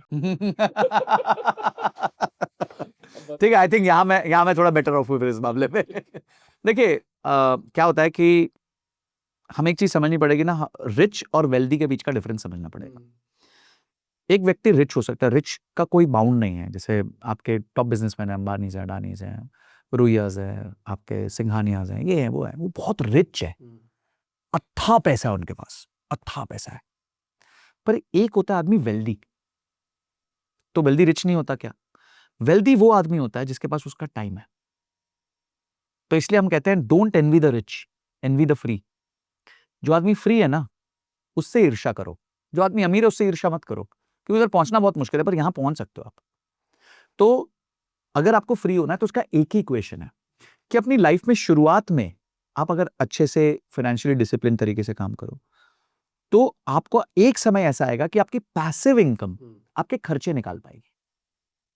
तो अब अगर मैं आपसे वापस अपने आप से, अभी आपको टेंशन है, अब आप पूरी टेंशन हटाओ और एक ही सवाल अपने आप से पूछो कि अगर ऐसा ना हो कभी, बट कल को सब कुछ आप बंद कर दो, तो क्या आपकी पैसिव इनकम, ब्याज बट्टा या फिर सिस्टमैटिक विड्रॉल प्लान या जो भी आपके पास जमीन जायदाद जो धन है, क्या वो आपका टेक केयर कर सकता है जिंदगी भर तक?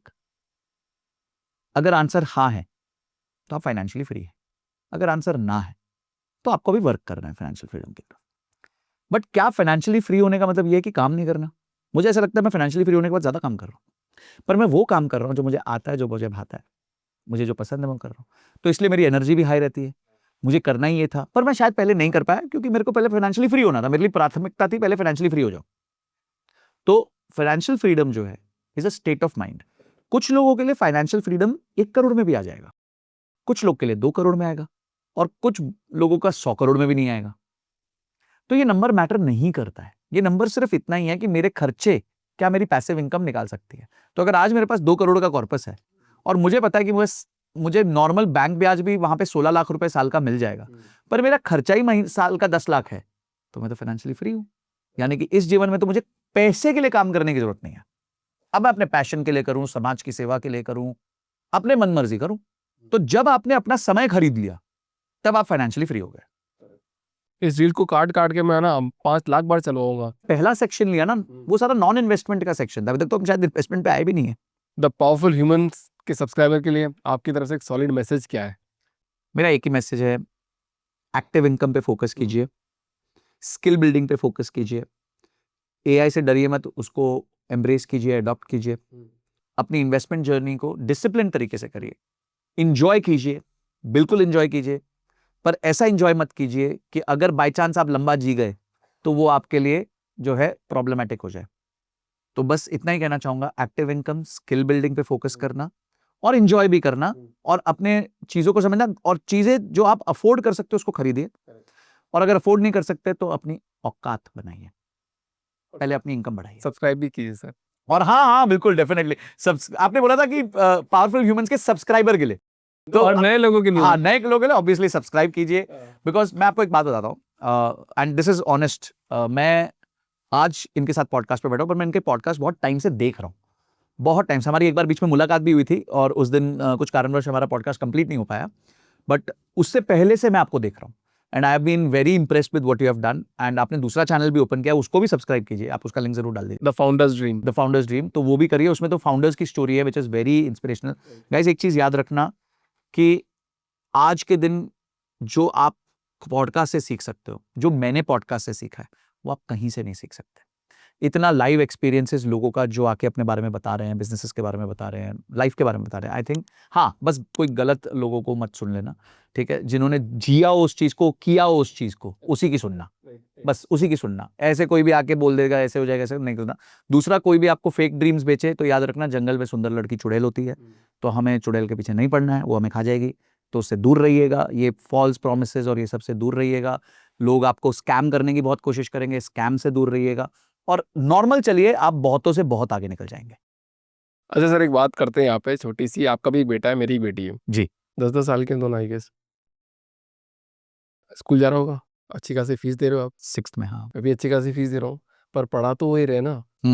तो मेरे बेटे ने तो बेसिक चीज, एक कोर, मतलब चलो ठीक है, अब थोड़ा सी अपन चलो बात कर पा रहे हैं, इसलिए थोड़ा अपन एक अलग जोन में चले गए, बट मेजर जनता नहीं कर पा रही है, क्योंकि स्कूल में तो वही पढ़ा जा रहा है। गवर्नमेंट स्कूल से लेकर आप बड़ी से बड़ी स्कूल तक चले जाओगे, पूरे कोर्सेज वही हैं, एआई एनेबल्ड कुछ नहीं है, डिजिटल कुछ नहीं सिखाया जा रहा, मोबाइल लेके जाने नहीं देते हैं, और आज भी बेसिक पढ़ाई है कंप्लीट। मैं बता रहा हूँ, जो मेरे पापा ने पढ़ी है, जो मैंने पढ़ा है, और जो मेरी बेटी पढ़ रही है, मोटा मोटी सेम है, 90% सेम है सर। अब बताओ आप ही, जब हम खुद लोगों को बात कर रहे हैं कि वीडियो के माध्यम से कि हमको लोग समझ जाए, बट रूट तो कहाँ जा रहा है? स्कूल में जा रहा है। तो इसलिए मेरे बेटे ने तो स्कूल छोड़ दिया है। ओ, हाँ, तो उसने स्कूल ड्रॉप आउट ले लिया। क्या बात कर रहे हो, स्कूल ड्रॉप आउट? हाँ, एक दिन वो आया, बोलता है कि डैड मेरे ना स्कूल में लिखा हुआ है, हाँ ही हैज ड्रॉप्ड आउट। छठी में था, 5वीं से छठी जा रहा था, तो उसने मना कर दिया, मैं स्कूल नहीं जाऊंगा। बोलता क्योंकि स्कूल से मैं कुछ सीख रहा ही नहीं हूँ। तो मैंने ठीक है, तेरी मर्जी है भाई, तो मतलब क्या करना है क्या नहीं करना, मतलब अब एक पॉइंट के बाद क्या बोलोगे आप बच्चे को। और मेरे को फर्क नहीं पड़ता, क्योंकि मुझे पता है कि मैं इसको बेटर स्किल्स सिखा सकता हूँ। मेरे अगर अंडर रहेगा तो मैं उसको बेटर स्किल्स सिखा सकता हूँ, और उसको बहुत क्लैरिटी है उसको लाइफ में क्या करना है, उसको गेमर बनना है, तो वो उसके अराउंड ही चल रहा है। वो ऑलरेडी प्रो गेमिंग में जा चुका है, अपनी स्ट्रीमिंग वीमिंग करता रहता है। देखिए अगेन, हर बच्चा ऐसा नहीं होगा, हर पेरेंट मेरे जैसा नहीं होगा, पेरेंट्स को डर लगेगा, नहीं नहीं नहीं तुम स्कूल पूरा कर लो यार, स्कूल तो होना ही चाहिए। मेरे पेरेंट्स ही इस पे ऑब्जेक्ट करते हैं कि यार तुम पहले पूरा कॉलेज करो फिर देखा जाएगा। वो माइंडसेट नहीं चेंज हुआ। देखिए हुआ क्या ना कि आप सोचिए कि भारत का पार्टीशन 1947 में हुआ, ठीक है, 1947 वाली जनरेशन भी अभी जिंदा है। अब आप सोच रहे हो वो लोग किस माइंडसेट से आए थे कि मेरा सब कुछ लुट गया, बर्बाद हो गया, मुझे इकट्ठा करना है ताकि जिंदगी में मुझे कभी प्रॉब्लम ना हो। इसलिए ना वो खर्च करते थे और वो अक्यूमुलेशन में लग रहे थे, ये जमीन ले ले, ये जमीन ले ले, ये खरीद ले, ये खरीद ले, सोना खरीद ले, ताकि कल को खराब होगा तो ये होगा। क्योंकि वो लाइव जिए हैं उस सिचुएशन में। आप और मैं उस सिचुएशन को वीडियोस में देखते हैं, मूवीज में देखते हैं, उस टाइम थे, उन्होंने वॉर देखी, उन्होंने परेशानियां देखी, हमने कुछ नहीं देखा। तो आज हम हंस सकते हैं कि ठीक है हाँ हाँ वो ऐसे सोचते हैं, पर वो थे ही उस सिचुएशन में पैदा हुए थे। फिर सेकंड जनरेशन जो आई, जैसे हमारे पेरेंट्स की आई, मैं दादाजी हो गए जो लोग पार्टीशन देख के आए थे, पापा ने नहीं देखा पार्टीशन, पर पापा जब हुए और उन्होंने अपना वो देखा, तब देखा कि अपॉर्चुनिटी नहीं है इंडिया में पैसे कमाने की। 1960s में 70s में कहाँ अपॉर्चुनिटी थी पैसा कमाने की? तो क्या करो, या तो गवर्नमेंट जॉब करो या कोई अपनी परचूरन की दुकान खोल लो, क्योंकि तब तो लाइसेंस राज चलता था, लाइसेंस ही नहीं मिलता था आपको बिजनेस करने का। तो ये दो ऑप्शन थे, ठीक है जी। तो वो जनरेशन भी नहीं यार, हमारी जनरेशन जब आई उसने थोड़े टाइम तक अभाव देखा और अचानक से 90s में जब लिबरलाइजेशन हो गया तो हमने देखा, अरे वाह यार देश में पैसा आ गया, प्राइवेट जॉब्स पैदा हो गए, अब लोग घूमने जा रहे हैं, बाहर जा रहे हैं, ट्रैवल कर रहे हैं।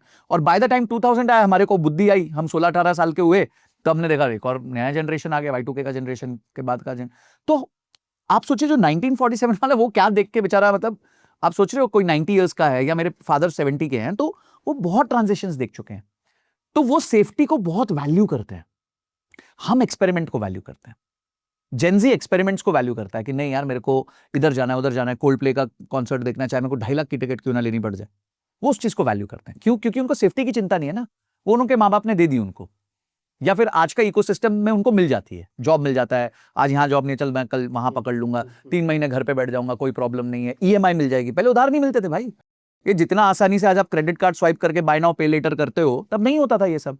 सो you have to understand how people have moved over last 75-80 years in this country, और वो शेप करता है हमारे बिलीफ्स को।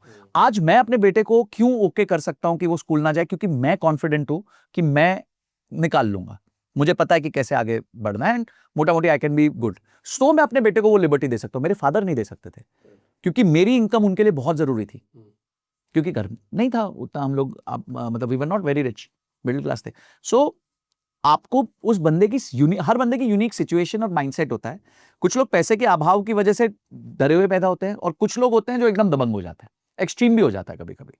तो सब लोग का रिएक्शन एक पर्टिकुलर सिचुएशन को अलग तरीके से जाता है, बट हम किसी को गलत और सही नहीं कह सकते। हाँ, बट अगर आप मुझे पूछो education system, I would definitely say कि they are still hundreds of years behind.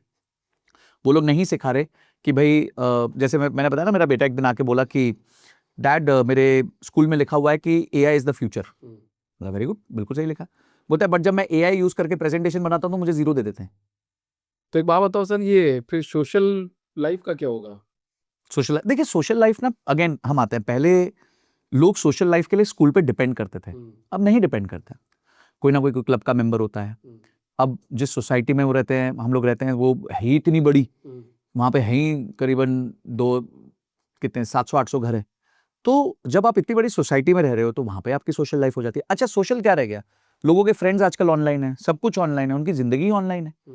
अब मेरा बेटा पूरा टाइम डिस्कॉर्ड सर्वर पे रहता है, क्योंकि वो गेमर है, सारे गेमर्स डिस्कॉर्ड सर्वर पे होते हैं, तो उसकी डिस्कॉर्ड पे चलती रहती है अपनी कि अच्छा ये गेम हो गई, ये हो गया, आज हम ये कर लिया, वो कर लिया, तो उसका सर्कल तो सारा वो बन गया।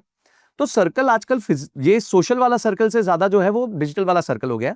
और सोशल सर्कल के लिए आपके पास सोसाइटी है, आपकी क्लब्स हैं, आपके फ्रेंड्स हैं, नियर एंड नहीं, बट सर दिक्कत तो रहती है ना। मान लो मैं आपको एग्जांपल बताता हूँ इसी का ही, आप जैसे कंपेयर नहीं कर रहा हूँ, बट मैं एग्जांपल लेके चल रहा हूँ। एक फ्रेंड है मेरा, मतलब एक लड़की है, मतलब मेरे साथ काम करती है, तो उसका हस्बैंड है, तो पूरा बचपन उसने ऐसे ही बिताया कि मतलब बिल्कुल अलोन, ऑनलाइन लोगों से मिलना, बात करना, कोडिंग करना, बस मेरे को कोड करना पूरा लाइफ। 28 ईयर तक ऐसे ही, शादी हो गई है बस ये। अब उनके बीच में फिजिकल रिलेशनशिप ही नहीं है। क्यों नहीं है? क्योंकि पूरा ध्यान 24 घंटे हमेशा उसमें लग रहा है, पापा मम्मी से बात करना नहीं है, वाइफ के साथ रहना नहीं है, बच्चे का शौक नहीं है, तो पूरी जिंदगी तो वहीं खत्म हो गई ना। देखिए ये ना मैटर ऑफ चॉइस है। और फिर ऐसे लोगों को शादी करनी भी नहीं चाहिए। बट ये हो जाता है ना, हाँ, ये हो जाता है। ये तो देखिए आप करते करते हो जाती है देखिए चीज़। ऐसा नहीं, मैं आपको बताता हूँ, हर बंदे की लाइफ का चॉइस है। कोई आर्मी में भी जाता है, हम बोले यार नहीं जाना चाहिए वहां तो बम फटेगा, पर वो जाता है। कोई मंक बन जाता है, ठीक है, 10-20 साल पढ़ाई करता है, 10-15 साल पढ़ाई करता है, फिर शास्त्र पढ़ता है, उसको लगता है यार इससे अच्छा तो ज्यादा रस है ही नहीं कहीं जिंदगी में, तो वो जाके मंक बन जाता है, दुनिया से दूर हो जाता है, भिक्षा पे रहता है। अच्छे अच्छे घर के लोग, ठीक है, गौतम बुद्ध राजा भिक्षु बन गए। तो ये ना मैटर ऑफ, हर चीज मैटर ऑफ चॉइस है। मैं किसी चीज को गलत और सही कहता ही नहीं हूं, अगर हम क्यों उसको समाज के उसमें ढाले। पर हम सोसाइटी की बात कर रहे हैं ना सर। नहीं देखिए, तो उसके लिए आपकी लाइफ फिर उस हिसाब से होनी चाहिए कि भाई आपको पता होना चाहिए कि अगर आपको सोसाइटी में रहना है, जैसे हम गृहस्थ जीवन कहते हैं, तो गृहस्थ जीवन में रहने तो गृहस्थ जीवन के नियम होते हैं, पर अगर आप उन नियम को फॉलो ही नहीं कर सकते तो घुसते क्यों हो उसमें, ठीक है। तो that is also one thing, हर जन की लाइफ अलग होने वाली है, सेम समान रूल्स सबको नहीं लगने वाले, और मोर ऑफन देन नाउ अभी जो स्थिति है उसमें तो बिल्कुल ही नहीं लगने वाले, और जो हम लग रहे हैं वो हम देख ही रहे हैं, न्यूज़ भी देख रहे हैं क्या क्या आ रही है। अरे सर वो देखो अपन इस पर थोड़ा सी चर्चा करेंगे, बट मेरे को एक बात बताओ, जैसे मान लो कि आप ही का, अपन सिर्फ एक बात कंपेयर करने की कोशिश कर रहे हैं और समझने की कोशिश कर रहे हैं। मान लो आप ही का बेटा है और वो पूरा गेमिंग में लगा हुआ है, पर वो दादा दादी से बात ही नहीं करे आने वाले टाइम पे, तो फिर आपको कैसा लगेगा? नहीं हम लोग, क्योंकि अपन देखो एक सोसाइटी बनाने की बात कर रहे हैं कि भैया कि जैसे आप, क्योंकि आपको सब सुनते हैं सर, आप अगर कुछ बात बोलोगे तो ऊपर नीचे भी हो सकती है, मतलब सरकार भी पलट सकती है। इतना तो नहीं हो सकता। तो मतलब अपन एक सोसाइटी बनाने की कोशिश कर रहे हैं कि देखो पढ़ाई करनी चाहिए नहीं करनी चाहिए, मतलब जनरल, क्योंकि एक्सेप्शंस तो ऑलवेज देयर कि भैया वो महात्मा बुद्ध बन गए या फिर गांधी जी बन गए या फिर भगत सिंह बन गए, वो एक्सेप्शंस है समाज के। बट समाज चलता कैसे? 99% लोगों से चलता है कि भैया कि तुमको पढ़ाई भी करनी चाहिए। तो आप जाइए स्कूल, आप अपनी एजुकेशन पूरी कीजिए, कोई प्रॉब्लम नहीं है। मैंने कहा ना, ये सारे डिसीजंस पर्सनल होते हैं, ठीक है। किसी ने पॉलिटिक्स ज्वाइन कर ली, उसका पर्सनल डिसीजन है, किसी ने आर्मी ज्वाइन कर ली, उसका पर्सनल डिसीजन है। अगर एक व्यक्ति बोलता है नहीं भाई, देखिए आपने अभी खुद बोला, बहुत अच्छी बात बोल दी कि भाई तुम समाज के हिसाब से चलो, तुम्हें स्कूल भी जाना चाहिए।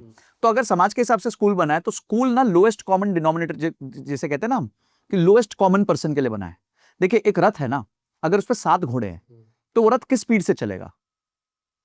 किस स्पीड से चलेगा? जो सबसे स्लो स्पीड का घोड़ा है उस स्पीड से चलेगा। तो जो एजुकेशन सिस्टम है ना, सबसे स्लो स्टूडेंट के हिसाब से बना है, क्योंकि वहां बहुत स्टूडेंट्स को लेके चलना है ना भाई। School is not made to give amazing life to 1% people, school is made to give normal life to 99% people. School जो है 99% लोगों को आम जिंदगी देने के लिए बना है, 1% लोगों को हाइपर जिंदगी देने के लिए नहीं बना है। तो अगर आपकी चॉइस हाइपर जिंदगी की है, अगर आपको बिल गेट्स बनना है, अगर आपको कुछ बनना है, तो समाज के ये जो मुख्य धारा है उससे आपको साइड रहना पड़ेगा, और उसमें आप गलत भी हो सकते हो, सही भी हो सकते हो। आज बिल गेट्स बन गया तो हम उसकी बात कर रहे हैं, हो सकता है अगर वो फेल हो जाता तो हम बात नहीं कर रहे होते उसकी। कहते हैं ना, सक्सेस हैज मेनी फादर्स और फेलियर इज एन ऑर्फन। तो मुद्दा बड़ा सिंपल है, अगर आपको एक अच्छी जिंदगी चाहिए, आम जिंदगी चाहिए, तो आप सब कुछ करो, स्कूल करो, कॉलेज जाओ, ये करो, बट एक चीज याद रखो, ये सब करने के साथ साथ भी अगर आज आप मॉडर्न डे स्किल्स नहीं सीख पाए तो एक चीज याद रख लेना, आपकी डिग्री जो है आपको जॉब नहीं दिलाएगी। देखिए मेरा ना, लोग मेरे को पैसिव इनकम कोच बोलते हैं, मेरा फोकस ज्यादा एक्टिव इनकम पे होता है। पैसिव इनकम तो तब बनेगी ना जब तुम्हारे पास एक्टिव इनकम होगी। भाई वो रॉ मटेरियल कहते हैं ना भाई, अगर टमाटर होगा तो केचप बनेगा ना, टमाटर होगा ही नहीं तो केचप कहां से बन जाएगा, आम होगा ही नहीं तो आमरस कहां से बन जाएगा। तो आपकी लाइफ का जो आम और केचप है, या टमाटर है सॉरी, वो आपकी एक्टिव इनकम है। तो मैं सिर्फ एक ही सजेशन दूंगा, आप सब कुछ करिए, स्कूल करिए, कॉलेज करिए, जो करना है करिए, पर मॉडर्न डे स्किल्स जरूर सीखिए, नहीं तो आपको जॉब ही नहीं लगेगा भाई। बिना स्किल के अब कोई जॉब नहीं है। मेरा एडिटर है 18 साल का लड़का, मुझे जब ज्वाइन किया था तब वो 17 साल का था, 1 साल पहले ज्वाइन किया। धीरे धीरे मेरे साथ काम किया, वो भी बढ़ा, मैं भी बढ़ा, वो भी बढ़ा, उसका भी काम बढ़ा। पहले वो X रुपीस पर रील लेता था, वो 2X रुपीस पर रील देता है। मेरे को X देने में पहले दम पड़ता था, अब 2X देने में दम नहीं पड़ता, क्योंकि हमारी भी ग्रोथ हो गई। तो अब वो एक दिन आया मेरे पास, बोलता है सर एक डिसीजन लेना है मेरे को। मतलब हाँ बताओ। बोलता मैं स्कूल कॉलेज गया, शिफ्ट हुआ अभी कॉलेज में, तो मैंने देखा सर 3 साल पढ़ना पड़ेगा, 1-1 लाख रुपए की फीस देनी पड़ेगी, और उसके बाद ना 25,000 रुपए की एवरेज सैलरी लगेगी। तो उससे ज्यादा तो मैं आपके साथ अभी कमा रहा हूँ, क्या करूं? मैं स्कूल कॉलेज छोड़ना चाहता हूँ। तो उसने अपना कॉलेज छोड़ दिया और बोला मैं सिर्फ एग्जाम देने जाऊंगा, या वो ओपन स्कूलिंग वाला जो सिस्टम कर लेता हूँ। आज वो महीने का, मुझसे नहीं, 2-3 क्लाइंट्स और पकड़ के सब करते हैं, वो 80,000 रुपए महीना बना रहा है। कौन सी एजुकेशन काम आई उसको, अभिषेक भाई बताओ जरा। सिर्फ एडिटिंग की स्किल्स काम आ गई। मॉडर्न डे एआई स्किल्स सीखता है, वीडियो आज कैसे बनाना है, तेजी से कैसे बनाना है। एआई को यूज करके पहले अगर वो दिन में 2 रील काटता था, 6 रील काट सकता है। तो उसने अपना स्कोप बढ़ा लिया। मैं यही कह रहा हूं, कॉलेज जाओ, मर्जी है जाओ, पूरा करो, कोई प्रॉब्लम नहीं। दूसरी मेरी एक टीम मेंबर है, वो भी बच्ची है, अभी कॉलेज खत्म किया, तो बोलती मैंने 3 साल कॉलेज में प्रेजेंटेशन बनाना सीखा। मतलब वेरी गुड। बोलती है वो काम एआई कर देता है। तो मैं क्या कह रहा हूं कि टेक्टोनिक शिफ्ट हो रहा है। ये जो पिछला 3 साल निकला है और अगला 3 साल है, ये टेक्टोनिक शिफ्ट है हमारी जिंदगी में। और हम जिन बकेट्स में जिंदगी जी रहे थे कि स्कूल, कॉलेज, जॉब, शादी, ये सारे बकेट्स हिल रहे हैं। Correct correct. वो बकेट्स अब नहीं बच रहे हैं। तो माय पॉइंट इज कि आपको ये सब चीजों का कॉग्निजेंस लेना पड़ेगा लाइफ में। ठीक है, जेनजी अलग तरीके से सोच रहा है। काफी लोग शादी नहीं करना चाहते, बोलते नहीं हमें मैरिज नहीं करनी है, फाइनेंशियली इंडिपेंडेंट रहना है, अपने हिसाब से रहना है, अकेले रहना है। अब गलत है सही है, मैं और आप कौन होते हैं बोलने वाले, है ना? हम लोग तो 2 ही लोग हैं, 146 करोड़ लोगों को थोड़ी हम जो है डायरेक्शन दे पाएंगे। देखिए सरकार का काम वापस क्या होता है कि रूल्स बना के दे दो। कोई अपनी जिंदगी कैसे जीना चाहता है उस रूल्स के अंदर है। अब तुम इतने फ्री विल के नहीं हो सकते कि किसी को जाके मार दो, है ना? फिर तो तुम अंदर होगे बेटा, चाहे अभी देख लो जो केस चल रहा है, वो तुम्हारी फ्री विल नहीं है, उतना तुम्हें सरकार अलाउ नहीं करेगी। हाँ ये अलाउ करेगी, आप अपनी जिंदगी नॉर्मली जीना चाहते हो, स्कूल करना चाहते हो, नहीं करना चाहते हो, ये सब देख लो अपने, देख लो। So point is once again coming back, whatever you want to do. मेरा सिर्फ एक ही रिक्वेस्ट होगा कि आज के मॉडर्न डे स्किल्स को साथ रखना, नहीं तो आपको काम नहीं मिलेगा आगे, ना आप जॉब कर पाओगे, ना आप अपना बिजनेस कर पाओगे। अच्छा आपने बोला ना कि भैया कि जो पसंद है मार्केट आपको उसका पैसा दे सके, एक बहुत बड़ा एग्जांपल देता हूँ सर। अच्छा आप भी बिलीव शायद नहीं कर पाओगे भी, नुक्कड़ नाटक ओके, आज चलता होगा आपको लगता है? नुक्कड़ नाटक चल सकता है, नए फॉर्म में चलेगा, चलना तो है, बिकॉज नाटक तो सबको पसंद है ही। पर स्टिल आप सोच सकते हो कि इसको कोई मार्केट बन सकता है, कुछ हो सकता है, मतलब 5-6 हज़ार रुपये, 5-6 करोड़ रुपए का मार्केट बन सकता है, साल का कोई बिजनेस कर सकता मुश्किल है। है। मुश्किल है ना। अब आज जो सुबह सर आए थे, मैं तो वो नुक्कड़ नाटक करते, उनको बस पसंद था कि मेरे को नुक्कड़ नाटक ही करना, मेरे को एक्टिंग में ही पसंद है, अब मैं क्या करूँ क्या करूँ क्या करूँ। तो उन्होंने खूब दिमाग लगाया, उन्होंने बोला एक बैंक के पास गए, बोला मैं आपके लिए ना अवेयरनेस करूंगा नुक्कड़ नाटक के थ्रू, तो क्या तुम मेरे को इसका पैसा दोगे? बोला हाँ ये तो बढ़िया है कि आसपास के लिए बताएंगे फ्रॉड कैसे होता है, ये कैसे होता है। तो उनको पहला प्रोजेक्ट आ गया, उन्होंने 1.5 लाख रुपए कमा लिए पहले प्रोजेक्ट में। बोले यार इससे बड़ा क्या हो सकता है, काम मुझे पसंद भी है, मैं करना भी नाटक, हाँ, और मार्केट भी market is ready to pay for it. फिर उन्होंने बिजनेस चालू किया, करते करते करते आज उनको 10 साल हो गए, नुक्कड़ नाटक कर रहे हैं बिल्कुल अलग फॉर्म में। कि भैया कि आप एयरपोर्ट पे बैग कैसे रखते हो उसके लिए एक नाटक होगा, एयरपोर्ट पे आप चलते कैसे हो उसके लिए एक अलग नाटक होगा, एयरपोर्ट एटिकेट्स पे नुक्कड़ नाटक कर रहे हैं एयरपोर्ट पे। Wow wow, beautiful. तो देखो कितना बड़ा एग्जांपल हो गया। मैंने बोला है सर मतलब किसको एक छोटी भी चीज पकड़ लेना कि मुझे यही करना है, वो ना इतना बड़ा समुंदर हो सकता है कि आप सोच भी नहीं सकते हो। मैं आपको एक बात बताऊं, जैसे 20 years बैक हम वीडियो गेम खेलने पार्लर्स में जाते थे, 10 रुपए 2 रुपए देते थे 10 मिनट के लिए, ऐसा याद होगा आपको? हाँ तो आई थिंक आपकी जो जेनजी ऑडियंस है थोड़ा रिलेट ही नहीं कर पाएगी, बोले ये कैसे यूजलेस बातें कर रहे हैं लोग। बट हाँ हमारा टाइम था वो, मतलब वी यूज्ड टू पे like 2-5 rupees for 10 minutes of game. Even cycle के भी 2 रुपए देते थे, साइकिल। हाँ साइकिल चलाते थे। अब वो करके ना घर पे आते थप्पड़ पड़ते थे कि तू गेम खेलने गया, तू खराब हो रहा है। एंड टुडे वी सी कि our honourable prime minister is inviting gamers to his house. Gamers को वो घर बुला रहे हैं, और गेमिंग पे इंडस्ट्री बन चुकी है, गेमिंग से लोग पैसा कमा रहे हैं। एक इन्फ्लुएंसर है बहुत बड़ी गेमिंग की, जो गई थी मोदी जी से मिलने, she makes 1.5-2 crores a month at the age of 21 by playing online game। तो मैंने बोला ना ट्रांजिशन बहुत तेज हुआ है। जो व्यक्ति आज 50-60 साल 70 साल का है ना, वो सोच नहीं पा रहा कि इतना बड़ा कर्व जंप कैसे हो गया, कि जो चीजें हमारे समय पे जिस पे चाटे पड़ रहे थे आज उस पे पैसे बन रहे हैं। तो ये आपको समझना पड़ेगा कि आज कोई भी चीज वैल्यूएबल बन सकती है।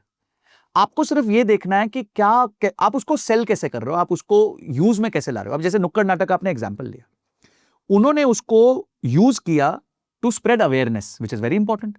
बैंक के लिए इंपॉर्टेंट है, सबके लिए इंपॉर्टेंट है कि अवेयरनेस जानी चाहिए मार्केट में। तो अवेयरनेस जाने के बहुत तरीके हैं, न्यूज़पेपर पे बड़े बड़े कटिंग्स लगाओ, होर्डिंग्स लगाओ, पर लोग उससे एंगेज नहीं होते। भाई आज अगर आप गाड़ी में जा रहे हो अभिषेक भाई, पीछे बैठे हो, ड्राइवर गाड़ी चला रहा है, तो आप फोन में देख रहे होगे या होर्डिंग में देख रहे होगे? तो फोन में नहीं। प्रिसाइसली। तो कोई अगर होर्डिंग लगा रहा है तो वो तो बेवकूफी कर रहा है ना, 3 लाख रुपए के होर्डिंग भी लगा दी और पैसे भी वेस्ट हो गए, क्योंकि कंज्यूमर तो वहां देख ही नहीं रहा, कंज्यूमर तो यहां देख रहा है। तो यहां हो ना, तो यहां पे जैसे आप नुक्कड़ नाटक करते हो, ऐसी चीजें करते हो, वो कंटेंट बन जाता है। अब लोग, एक वर्ड यूज होने लग गया, कॉर्ड कटर्स, विच मीन्स कि कॉर्ड काटने वाले ना। अब टीवी नहीं देख रहे हैं लोग, टीवी बंद, ट्रेडिशनल मीडिया बंद। ट्रेडिशनल मीडिया को समझ नहीं आ रहा हमारे साथ हो क्या गया अचानक से पिछले 3 साल, खासकर कोविड के बाद। तो हो क्या गया हमारे साथ तो मतलब लोग कहते हैं ना, चादर खींच दी हमारे पैर के नीचे से किसी ने। पर अब उनको भी आना पड़ रहा है डिजिटल, सब डिजिटल आ रहे हैं, तो डिजिटल वालों की डिमांड बढ़ गई। पॉइंट ये है कि अडॉप्शन होगा, हो सकता है इसके बाद भी कुछ अडॉप्शन होगा। मोबाइल फोन से अगले 5 साल में हो सकता है मोबाइल फोन गायब हो जाए, आपके रिस्ट पे कुछ यहाँ पे छोटी सी चिप हो। We don't know, we have to adopt. हमें चेंज करते रहना, हमें अडॉप्ट करते रहना, बार बार बार बार बार बार। ये होता है ग्रोथ माइंडसेट। ग्रोथ माइंडसेट ये नहीं होता कि मैं जो है सेम चीज बार बार करूंगा चाहे मार्केट कुछ भी बोले। अपनी चीज, अब नुक्कड़ नाटक को आपने आज के हिसाब से ढाल दिया, आप बन गए फेमस, कोई प्रॉब्लम नहीं। हाँ, हो सकता है 5 साल बाद कुछ और चेंज हो जाएगा। सो ये है, एडॉप्शन इज वेरी इंपॉर्टेंट। मैं तो बोलूँ ये पॉडकास्ट ऐसा सदाबहार पॉडकास्ट बन गया कि आज से 100 साल तक भी ये भी पॉडकास्ट रहेगा, जिंदगी भर रहेगा। क्यों रहेगा? माइंडसेट, हाँ, हर जगह माइंडसेट। बिल्कुल माइंडसेट। तो आज भी 5000 साल वाली पुरानी बुक हमारी भगवत गीता आज भी काम आ रही है। हाँ, तो ये भी आएगा ही काम, डेफिनेटली। 100%। मतलब लोग अपनी जिंदगी चेंज कर लेंगे अगर थोड़ा सा भी ध्यान से देख लेना, 1% भी। मैं कह रहा हूँ कि इतनी क्लियरिटी मिल जाएगी, कि मुझे भी इतनी क्लियरिटी मिल गई आज कि शायद अब आप मेरे से नेक्स्ट बार मिलोगे तो पता नहीं। नहीं, डेफिनेटली। तो मैंने बोला ना, मैंने अब 150 पॉडकास्ट करने का टारगेट लिया है मंथ का, मैं उसको 300 कर दूंगा। वाओ, मतलब एक्सट्रीम मेहनत जितना एक बार कर सकते हैं, पहले वहां तक पहुंचेंगे। जैसे बोला ना कि टारगेट 1 लाख रुपए कमा रहे हैं, तो पहले वहां तक पहुंच जाएंगे, पहले एक टारगेट बना लेंगे, फिर आगे की बात करेंगे कि आगे क्या करना है। देखिए क्या होता है ना, आप देखिए कोई भी सुपर लीडर जो होता है उसका एक सिस्टम होता है जिसको कहा जाता है वर्क ब्रेकडाउन स्ट्रक्चर। वो बड़े गोल्स को ना छोटे माइलस्टोन्स में बदल देते हैं। हमारे यहाँ क्या होता है कि हम सोचते हैं हम पहले दिन ही सचिन तेंदुलकर बन जाए। आपका पहले दिन का गोल होना चाहिए कि आप 4 बजे सुबह उठ के पहुंच जाओ। पहला गोल वो है, सुबह 3 बजे उठना अपने आप में एक बहुत बड़ी हजामत है। फिर आपका गोल होना चाहिए अगले 30 दिन तक कंटिन्यूअसली मैं सुबह 4 बजे वहां पहुंच जाऊं। कपिल देव बोलते थे ना कि 4 बजे उठने का टाइम नहीं होता, 4 बजे मैदान में पहुंचने का टाइम होता है। तो आप पहले वो डिसिप्लिन बिल्ड करते हो। भाई आप समझो, हम जैसे आज कोई भी अपने अच्छे फेवरेट एक्टर जिसकी बॉडी अच्छी, फॉर एग्जांपल ऋतिक रोशन है, उसकी बॉडी देखते हैं बड़ा अच्छा लगता है, 52-53 की एज में भी फिट है, पर वो आउटपुट है। उस आदमी का इनपुट देखो ना, कितने घंटे जिम में जाता है, किस तरीके का डिसिप्लिन मेंटेन करता है, क्या खाता है क्या नहीं खाता है। जब उनका भी जीभ लपलपाती होगी कि भाई मेरे को भी खानी है मिठाई। उसने बोला ना वो जॉन इब्राहिम ने अपने एक पॉडकास्ट में कि बोलता है वो जो मिठाई होती है डायमंड वाली, तो फिर पूछा काजू कतली, बोला हाँ, बोले मैंने 30 साल से काजू कतली नहीं खाई है। 30 ईयर्स से काजू कतली नहीं खाई उन्होंने। बोलते मेरी फेवरेट थी पर 30 साल हो गए मैंने नहीं खाई। तो भाई अगर आपको कहीं पहुंचना है ना, तो सैक्रिफाइस और डिसिप्लिन ही लगता है आपको वहां पहुंचने के लिए। लोगों का आउटपुट रोमांस हो गया है कि अरे वाह यार ऋतिक रोशन क्या मस्त दिखता है, पर उठो जाओ जिम उसकी तरह, नहीं वो नहीं होगा अपने से। अच्छा, डिसिप्लिन और मोटिवेशन में अगर फाइट हो तो कौन जीते? डिसिप्लिन, मोटिवेशन इज, देखिए मोटिवेशन क्या है, मेरे को समझ नहीं आता लोगों को मोटिवेशन किस बात का चाहिए। आपको डायरेक्शन चाहिए, मोटिवेशन नहीं चाहिए। आपको डायरेक्शन एंड डिसिप्लिन चाहिए और कुछ नहीं चाहिए। आप कंफ्यूज्ड हो, आपको नहीं पता आपको करना क्या है, तो उसके लिए डायरेक्शन चाहिए। मोटिवेशन किस बात की चाहिए? अगर आपको पता होगा आपको करना क्या है, तो किस बात की मोटिवेशन? फिर आपको डिसिप्लिन चाहिए। तो 2 चीज चाहिए, मोटिवेशन नहीं चाहिए होता। हाँ, आपने किसी की स्टोरी सुनी तो उससे आपकी क्या लर्निंग हुई। फॉर एग्जाम्पल जैसे मैं कोबी ब्रायंट की स्टोरी बहुत पसंद करता हूं, बहुत अच्छे बास्केटबॉल प्लेयर थे। तो वो एक बात बोलते थे कि मतलब उनके बारे में बोला जाता था कि जब उनके काउंटर पार्ट्स प्रैक्टिस करने जा रहे होते थे तो वो प्रैक्टिस करके आ रहे होते थे। ठीक है, तो अब आप सोचो वो कितना आगे निकल चुके हैं सबसे, कि जब लोग जा रहे हैं वो आ रहे हैं। अक्षय कुमार के बारे में लोग कहते हैं कि 9:30 बजे वो सो जाते हैं। ठीक है, तो वो डिसिप्लिन मेंटेन है। तो जब आप ये सुनते हो तो आप, इसमें मोटिवेशन नहीं है, इसमें डिसिप्लिन का इंपॉर्टेंस है कि भाई आपने एक आदमी का, अच्छा आपको मैं माइकल जॉर्डन की बात बताता हूं। लोग माइकल जॉर्डन 15 टूर्नामेंट्स खेले, 9 हारे 6 जीते, 9 हारे 6 जीते, ज्यादा हारे कम जीते। रूल बड़ा सिंपल था, जब तक दिन में 2000 शॉट्स नहीं पूरे कर लूंगा सोऊंगा नहीं। प्रैक्टिस की बात कर रहा हूं, मैच की नहीं। जब तक दिन में 2000 शॉट्स नहीं मार लूंगा तब तक सोऊंगा नहीं। एक दिन 2000 बहुत छोटा नंबर लगता है, इसको 30 दिन से मल्टीप्लाई करो, 60,000 हो गया। साल से मल्टीप्लाई करो, 7-8 लाख हो गया। 20 साल से मल्टीप्लाई करो। कंपाउंडिंग, आपके एफर्ट में भी कंपाउंडिंग आती है। आज जो काम आप, शायद अगर मेरा इस तरीके का पॉडकास्ट आप 1 साल पहले ले रहे होते, तो ना इस तरह के क्वेश्चन निकलते, ना इस तरीके का आपका कॉन्फिडेंस निकलता, ना हो सकता है आप इस तरह के मतलब रिसर्च भी नहीं कर पाते।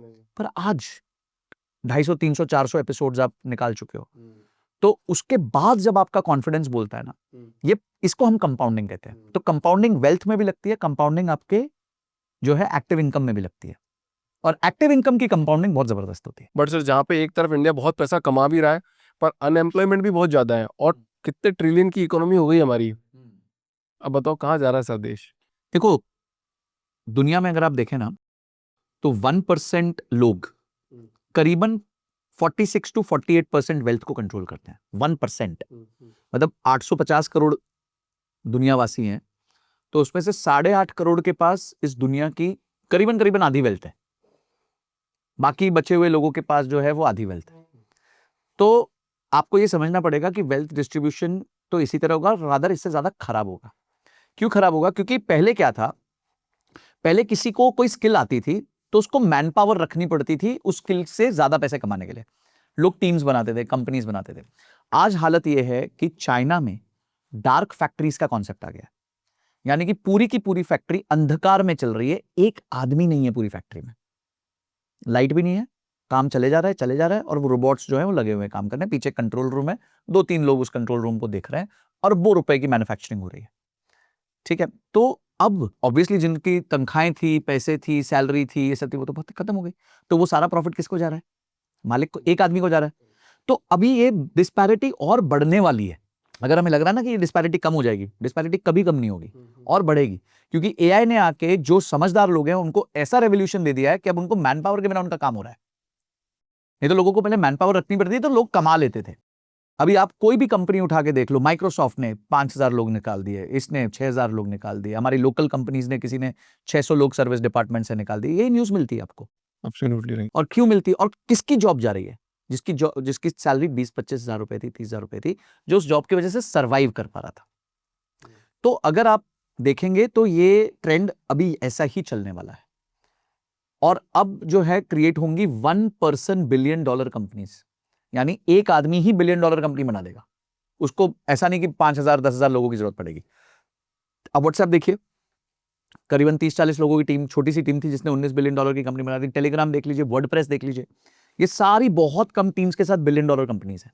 और अब ये और आसान हो जाएगा। पहले थोड़ा मुश्किल था, फिर भी अब तो बहुत ही आसान हो जाएगा। तो आने वाला समय जो है, लोगों को अपने आप को अपस्किल करना पड़ेगा, रीस्किल करना पड़ेगा। जो आपने पिछले 40 साल में सीखा है, 30 साल में से, जो भी आपकी उम्र है, किसी की 20 होगी, 30 होगी, 40 होगी, वो सब खत्म हो गया है। दैट हैज बिकम जीरो, शून्य हो गया वो, उसका कोई वैल्यू नहीं रह गया। अब आपको नए तरीके से सीखना पड़ेगा कि आप क्या करने वाले हो। कॉपी पेस्ट करके क्या बिजनेस बनाया जा सकता है? बिल्कुल बनाया जा सकता है, एंड आई थिंक ये सबसे अंडररेटेड तरीका है इस दुनिया में बिजनेस बनाने का। और मल्टीपल एग्जांपल्स दे सकता हूं। रीसेंट एग्जांपल, मिनिमलिस्ट की सबने बात करी है, मैंने भी बहुत बार बात करी है। मुझे ऐसा लगता है कि अगर एक स्मार्ट व्यक्ति बिजनेस को कॉपी कर लेना, वो बहुत पैसा बना सकता है।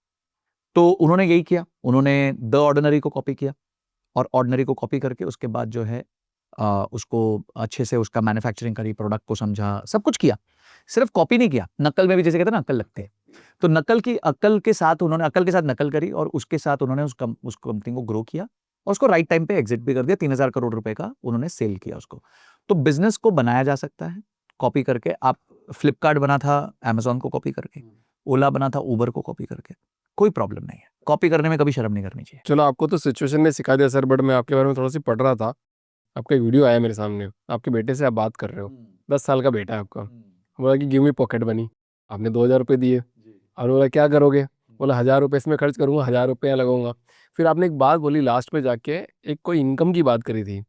वो इनकम कौन सी है जहाँ पे पैसे लगा, आज से अगर कोई 10 साल का बच्चा है तो वो पैसे लगाना स्टार्ट कर दे? क्योंकि मैं 10 साल वाली बात इसलिए बोल रहा हूँ क्योंकि जो मेरी ऑडियंस है वो 10-15 साल वाले बच्चे भी मुझे आज देख रहे हैं कि यार अभिषेक जी, यार आप वो सवाल पूछ रहे हो जो हमारे मन में है। तो जो आज 10 साल का कोई बच्चा है, तो आपका स्टेटमेंट बताओ कि कहाँ पैसे लगाए कि वो आने वाले कुछ 15 साल, 17 साल, मतलब जो 17-18 साल या 20 साल का हो जाएगा तो थोड़ा पैसा कमा पाएगा उस टाइम पे। देखिए, मैं अब ना एज कोई बैरियर ही नहीं बचा। आप एज, स्कूल, ये सब चीजें कोई बैरियर नहीं बची। इंटरनेट ने सब कुछ डेमोक्रेटाइज कर दिया, और खासकर एआई ने आके बहुत कुछ डेमोक्रेटाइज कर दिया।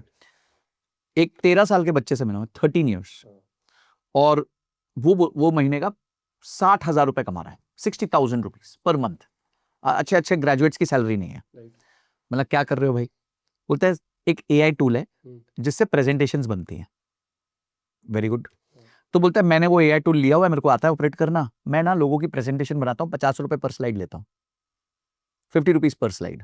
अब 20 स्लाइड की प्रेजेंटेशन है, मैं 1,000 रुपए ले लेता हूँ, और वो टूल ही कुल मिला के 2,000 का है। तो ऐसे करके उसके पास क्लाइंट्स हैं जो उससे अपना काम करवाते हैं, उनको प्रॉपर्ली वो रीच आउट करता है, ठीक है, इंस्टाग्राम से आईडी बना के रीच आउट करता है, प्रेजेंटेशंस को दिखाता है, भेजता है, और पैसा बना रहा है। उसने अपने फादर के नाम पे वो भी किया हुआ है, क्या कहते हैं, आपका जो कुछ पोर्टल्स होते हैं फ्रीलांसर जैसे, उस पर भी रजिस्टर किया हुआ है, वहां से भी उसको काम आ जाता है, क्योंकि लोग काम देखते हैं, उम्र तो देखते नहीं किसी की। तो आज एक 13 साल का बच्चा अगर सिर्फ एक टूल सीख के महीने का 60,000 रुपए कमा सकता है, तो आप लोग के पास क्या वो है, रीजन है कि आप नहीं कर रहे हो ये? मैंने गोविंदा जी की वाइफ के साथ इंटरव्यू किया था थोड़े दिन पहले, अभी शायद 1 मिलियन वायरल हो गया। हाँ, मैंने देखा था, और राइट। करोड़ों में उसकी रीच जा रही है। उन्होंने एक स्टेटमेंट बोल दिया था, हाँ। गोविंदा का जो सर्कल है ना, वो खराब सर्कल है। मतलब गोविंदा के लोग उस पर से बोलते हैं कि चीची तो बहुत अच्छा करता है, तू बहुत बढ़िया है। तो गोविंदा की वाइफ बोलती है कि यार वो 90s का हीरो गया, आज दूसरे हीरोज को देखो, नेटफ्लिक्स पे काम कर रहे हैं, इस पे काम कर रहे हैं। नहीं तो गोविंदा जी जैसा कोई एक्टर ही नहीं था, मतलब इट वाज देयर वाज नहीं। आज भी मेरे को लगता है कि अगर वो आ जाए वापस, तो जो उनके रिएक्शंस, इंप्रेशंस, और जिस तरीके से वो उनकी पूरी बॉडी बात करती थी एज एन एक्टर, वो अकेले, मतलब उनकी आवाज नहीं, उनकी पूरी बॉडी से बात हो रही होती थी, चाहे वो डांस हो गया, आंखें हो गई, मूवमेंट्स हो गए, फेशियल एक्सप्रेशंस हो गए। आप भी ये बात बोल रहे हो, वो भी ये बात बोल रहे हैं, सब यही बोल रहे हैं कि संगति का असर है। बिल्कुल, संगति ही प्रगति लाती है, संगति ही दुर्गति लाती है। मैं ना थोड़े दिन पहले अभी मेरे अपार्टमेंट में लिफ्ट से जैसी रात में जा रहा था, तो 2 बंदे मिले मेरे को मेरे अपार्टमेंट। और अभिषेक जी आपकी वीडियो देखते हैं यार, बड़ा मज़ा आता है, और वायरल वायरल वीडियोस होते हैं, तैयारी करते हो क्या आप? मतलब अभी भी पढ़ना पड़ता है क्या? और वहाँ पे 2 बच्चे भी थे। मैंने बोला ना, पढ़ना तो पड़ेगा, लाइफ की लर्निंग कैसे खत्म हो जाएगी? बिना पढ़े मैं कैसे बात करूँ? आज मैं आपसे बात कर रहा हूँ, आप अगर आप इसको देखोगे ना, अगर मैं अगर ऑडियंस को भी दिखाऊंगा ना, तो कम से कम भी 200-250 चीज़ें लिखी हुई मैंने, कि मेरे को आपसे कब क्या बात करनी, कब कौन सा क्वेश्चन पूछना है। बट हमारे पास टाइम लिमिट होता है 1 घंटा 1.5 घंटे का, तो उसमें मेरे को जितना मैं निकाल सकता हूँ, तो उसके लिए मेरे को आपसे कम से कम भी 4 से 5 घंटे आप पे रिसर्च करनी है पहले। आपके जितने भी वीडियोस है मेरे को सब देखने हैं, कि संजय सर ने कब क्या बात बोली थी। तब मेरे को आपके बेटे का वीडियो याद है, संजय सर ने अच्छा उस पॉडकास्ट में कहते हैं। मैं आपको एक वीडियो बताता हूँ, आप शायद उस वीडियो आपने कभी वीडियो डाला भी नहीं होगा। अभी आप दुबई की एक पार्टी में गए, ट्रेडर की पार्टी भी थी, जहाँ पे नूरा फतेह अली खान आई थी, और टाइगर श्रॉफ आए थे, और 2-3 और बहुत सॉलिड पार्टी हुई थी वो, जहाँ पे ग्लोबल इन्फ्लुएंसर्स आए थे। बट शायद आपने कहीं वीडियो डाला नहीं, वो डाला है मैंने। आपने डाला है क्या? अच्छा ठीक है, मैंने वो वाला वीडियो नहीं देखा, पर कहीं से मेरे को एक वीडियो मिला जिसमें आप उसमें आप नजर आए। आप पता है, उतनी रिसर्च करनी पड़ती है, इतना पढ़ना पड़ेगा, अदरवाइज तो काम नहीं होगा। क्योंकि आप स्किलिंग मेरे को हमेशा हर वक्त करते रहे भाई। अगली बार पॉडकास्ट करेंगे तो नए सवाल आ जाएंगे कि यार ये क्या बात करी। इसको मैं इस पॉइंट को मैं थोड़ा सा ना और आगे लेके चलता हूँ, इस ग्लास के एग्जाम्पल से। ठीक है, ये हमारे सामने ग्लास है, क्या ये ग्लास अभी छलक सकता है? अभी तो नहीं चला, अभी नहीं छलक, कब छलकेगा? फुल भरा होगा तो। बस, आप छलकते तभी हो जब आप भर जाते हो। भरना मतलब होता है आपकी खुद की पढ़ाई। तो पहले आपको भरना पड़ेगा इस ग्लास को, और तब जाके ये छलकेगा। तो अगर आपको कोई भी ग्लास छलकाना है, मतलब अपने आप को बेटर करना है, अपने आप को दिखाना है, हम जब बोलते हैं ना, उससे पहले बहुत भरते हैं, फिर बोलते हैं। अगर मुझे 15 मिनट बोलना है ना, तो उस वीडियो के लिए 3 घंटे की प्रेप चाहती है, उसकी रिसर्च होती है, मैं खुद करता हूं। टीम होती है, कुछ ना कुछ डेटा देगी, एआई भी है, वो भी डेटा देगा, पर जो खुद का स्वयं का रिसर्च है, वो तो करना पड़ेगा ना भाई। वो कहते हैं ना, बिना मरे स्वर्ग नहीं मिलता। तो स्वर्ग प्राप्ति चाहिए तो मेहनत तो करनी पड़ेगी। हर आजादी खून मांगती है, तो खून तो देना पड़ेगा। मैं तो मतलब पूरा पर्सपेक्टिव जानना ना, इन्वेस्टमेंट की बात तो सभी कर रहे हैं, आप तो कर ही रहे हो, बट ये अदर पर्सपेक्टिव कौन निकालेगा? सही है, SIP तो आप बता दोगे, सब बता दोगे, बट जो ये मैं एक पीछे का जो Mindset। हाँ पीछे का माइंडसेट निकालने की कोशिश कर रहा हूँ, वो अलग ही चीज़ है ना। हमने 2019 में पॉडकास्ट करना चालू किया था। क्या हुआ था, हमारा एक कोर्स हम लेके आ रहे थे ऑनलाइन बिजनेस के ऊपर। तो पहले हमने सोचा कि जितने ये टॉप बिजनेसमैन हैं, उनका इंटरव्यू लेंगे और उस इंटरव्यू को कंटेंट की तरह चलाएंगे। तो हम जाते थे, जैसे हम मिले मोहनदास पाई से। अब मोहनदास पाई का माइंडसेट पता चल गया। आचार्य बालकृष्ण जी, हाँ जी, उनसे मिले तो उन्होंने अपना माइंडसेट दे दिया। तो ऐसे में 70 एंटरप्रेन्योर से मिला, जिसमें रितेश अग्रवाल भी थे, पॉलिसी बाजार के यशिश दहिया भी थे, और ऐसे बहुत क्या समझ में आया सर आपको? यार आदमी का पर्सपेक्टिव ही बदल देते हैं वो। जैसे मैंने आपको क्या पूछा था कि मेरे को मैथ्स में 40 मार्क्स आए, अच्छा है कि बुरा है? तो पहला आपका इंस्टिंक्ट आएगा बुरा है, क्योंकि आप सोच रहे हो 100 में से आए। फिर मैंने गेम चेंज कर दिया, मैंने बोला नहीं 50 में से आए, बोला हाँ यार अच्छा है। तो you have to put things in perspective. और ये लोग बहुत अच्छा समझा। जैसे आप रितेश अग्रवाल जी से मिले, बहुत मजा आया। पहले तो समझ आया कि एकदम ग्राउंड अप। बोलते जो बिजनेस में आप उस बिजनेस के एसएमई नहीं हो, सब्जेक्ट मैटर एक्सपर्ट, आप वो बिजनेस करो ही मत। कोई आता, आपको आना चाहिए। सेकंड, उस टाइम पे ना कोविड था, तो बड़ी नाराजगी, होटल्स बंद थे, तो इनके पार्टनर्स बड़े नाराज थे। अब इनके 2-2,500 पार्टनर नाराज थे। तो मैंने पूछा कि सर 2-2,500 पार्टनर नाराज है, कितनी का? बोलते ऐसे नहीं, मेरे 1 लाख पार्टनर हैं जिसमें से 2,500 नाराज है। गेम ही बदल दिया कि भाई 2.5% नाराज हैं, 97.5% खुश।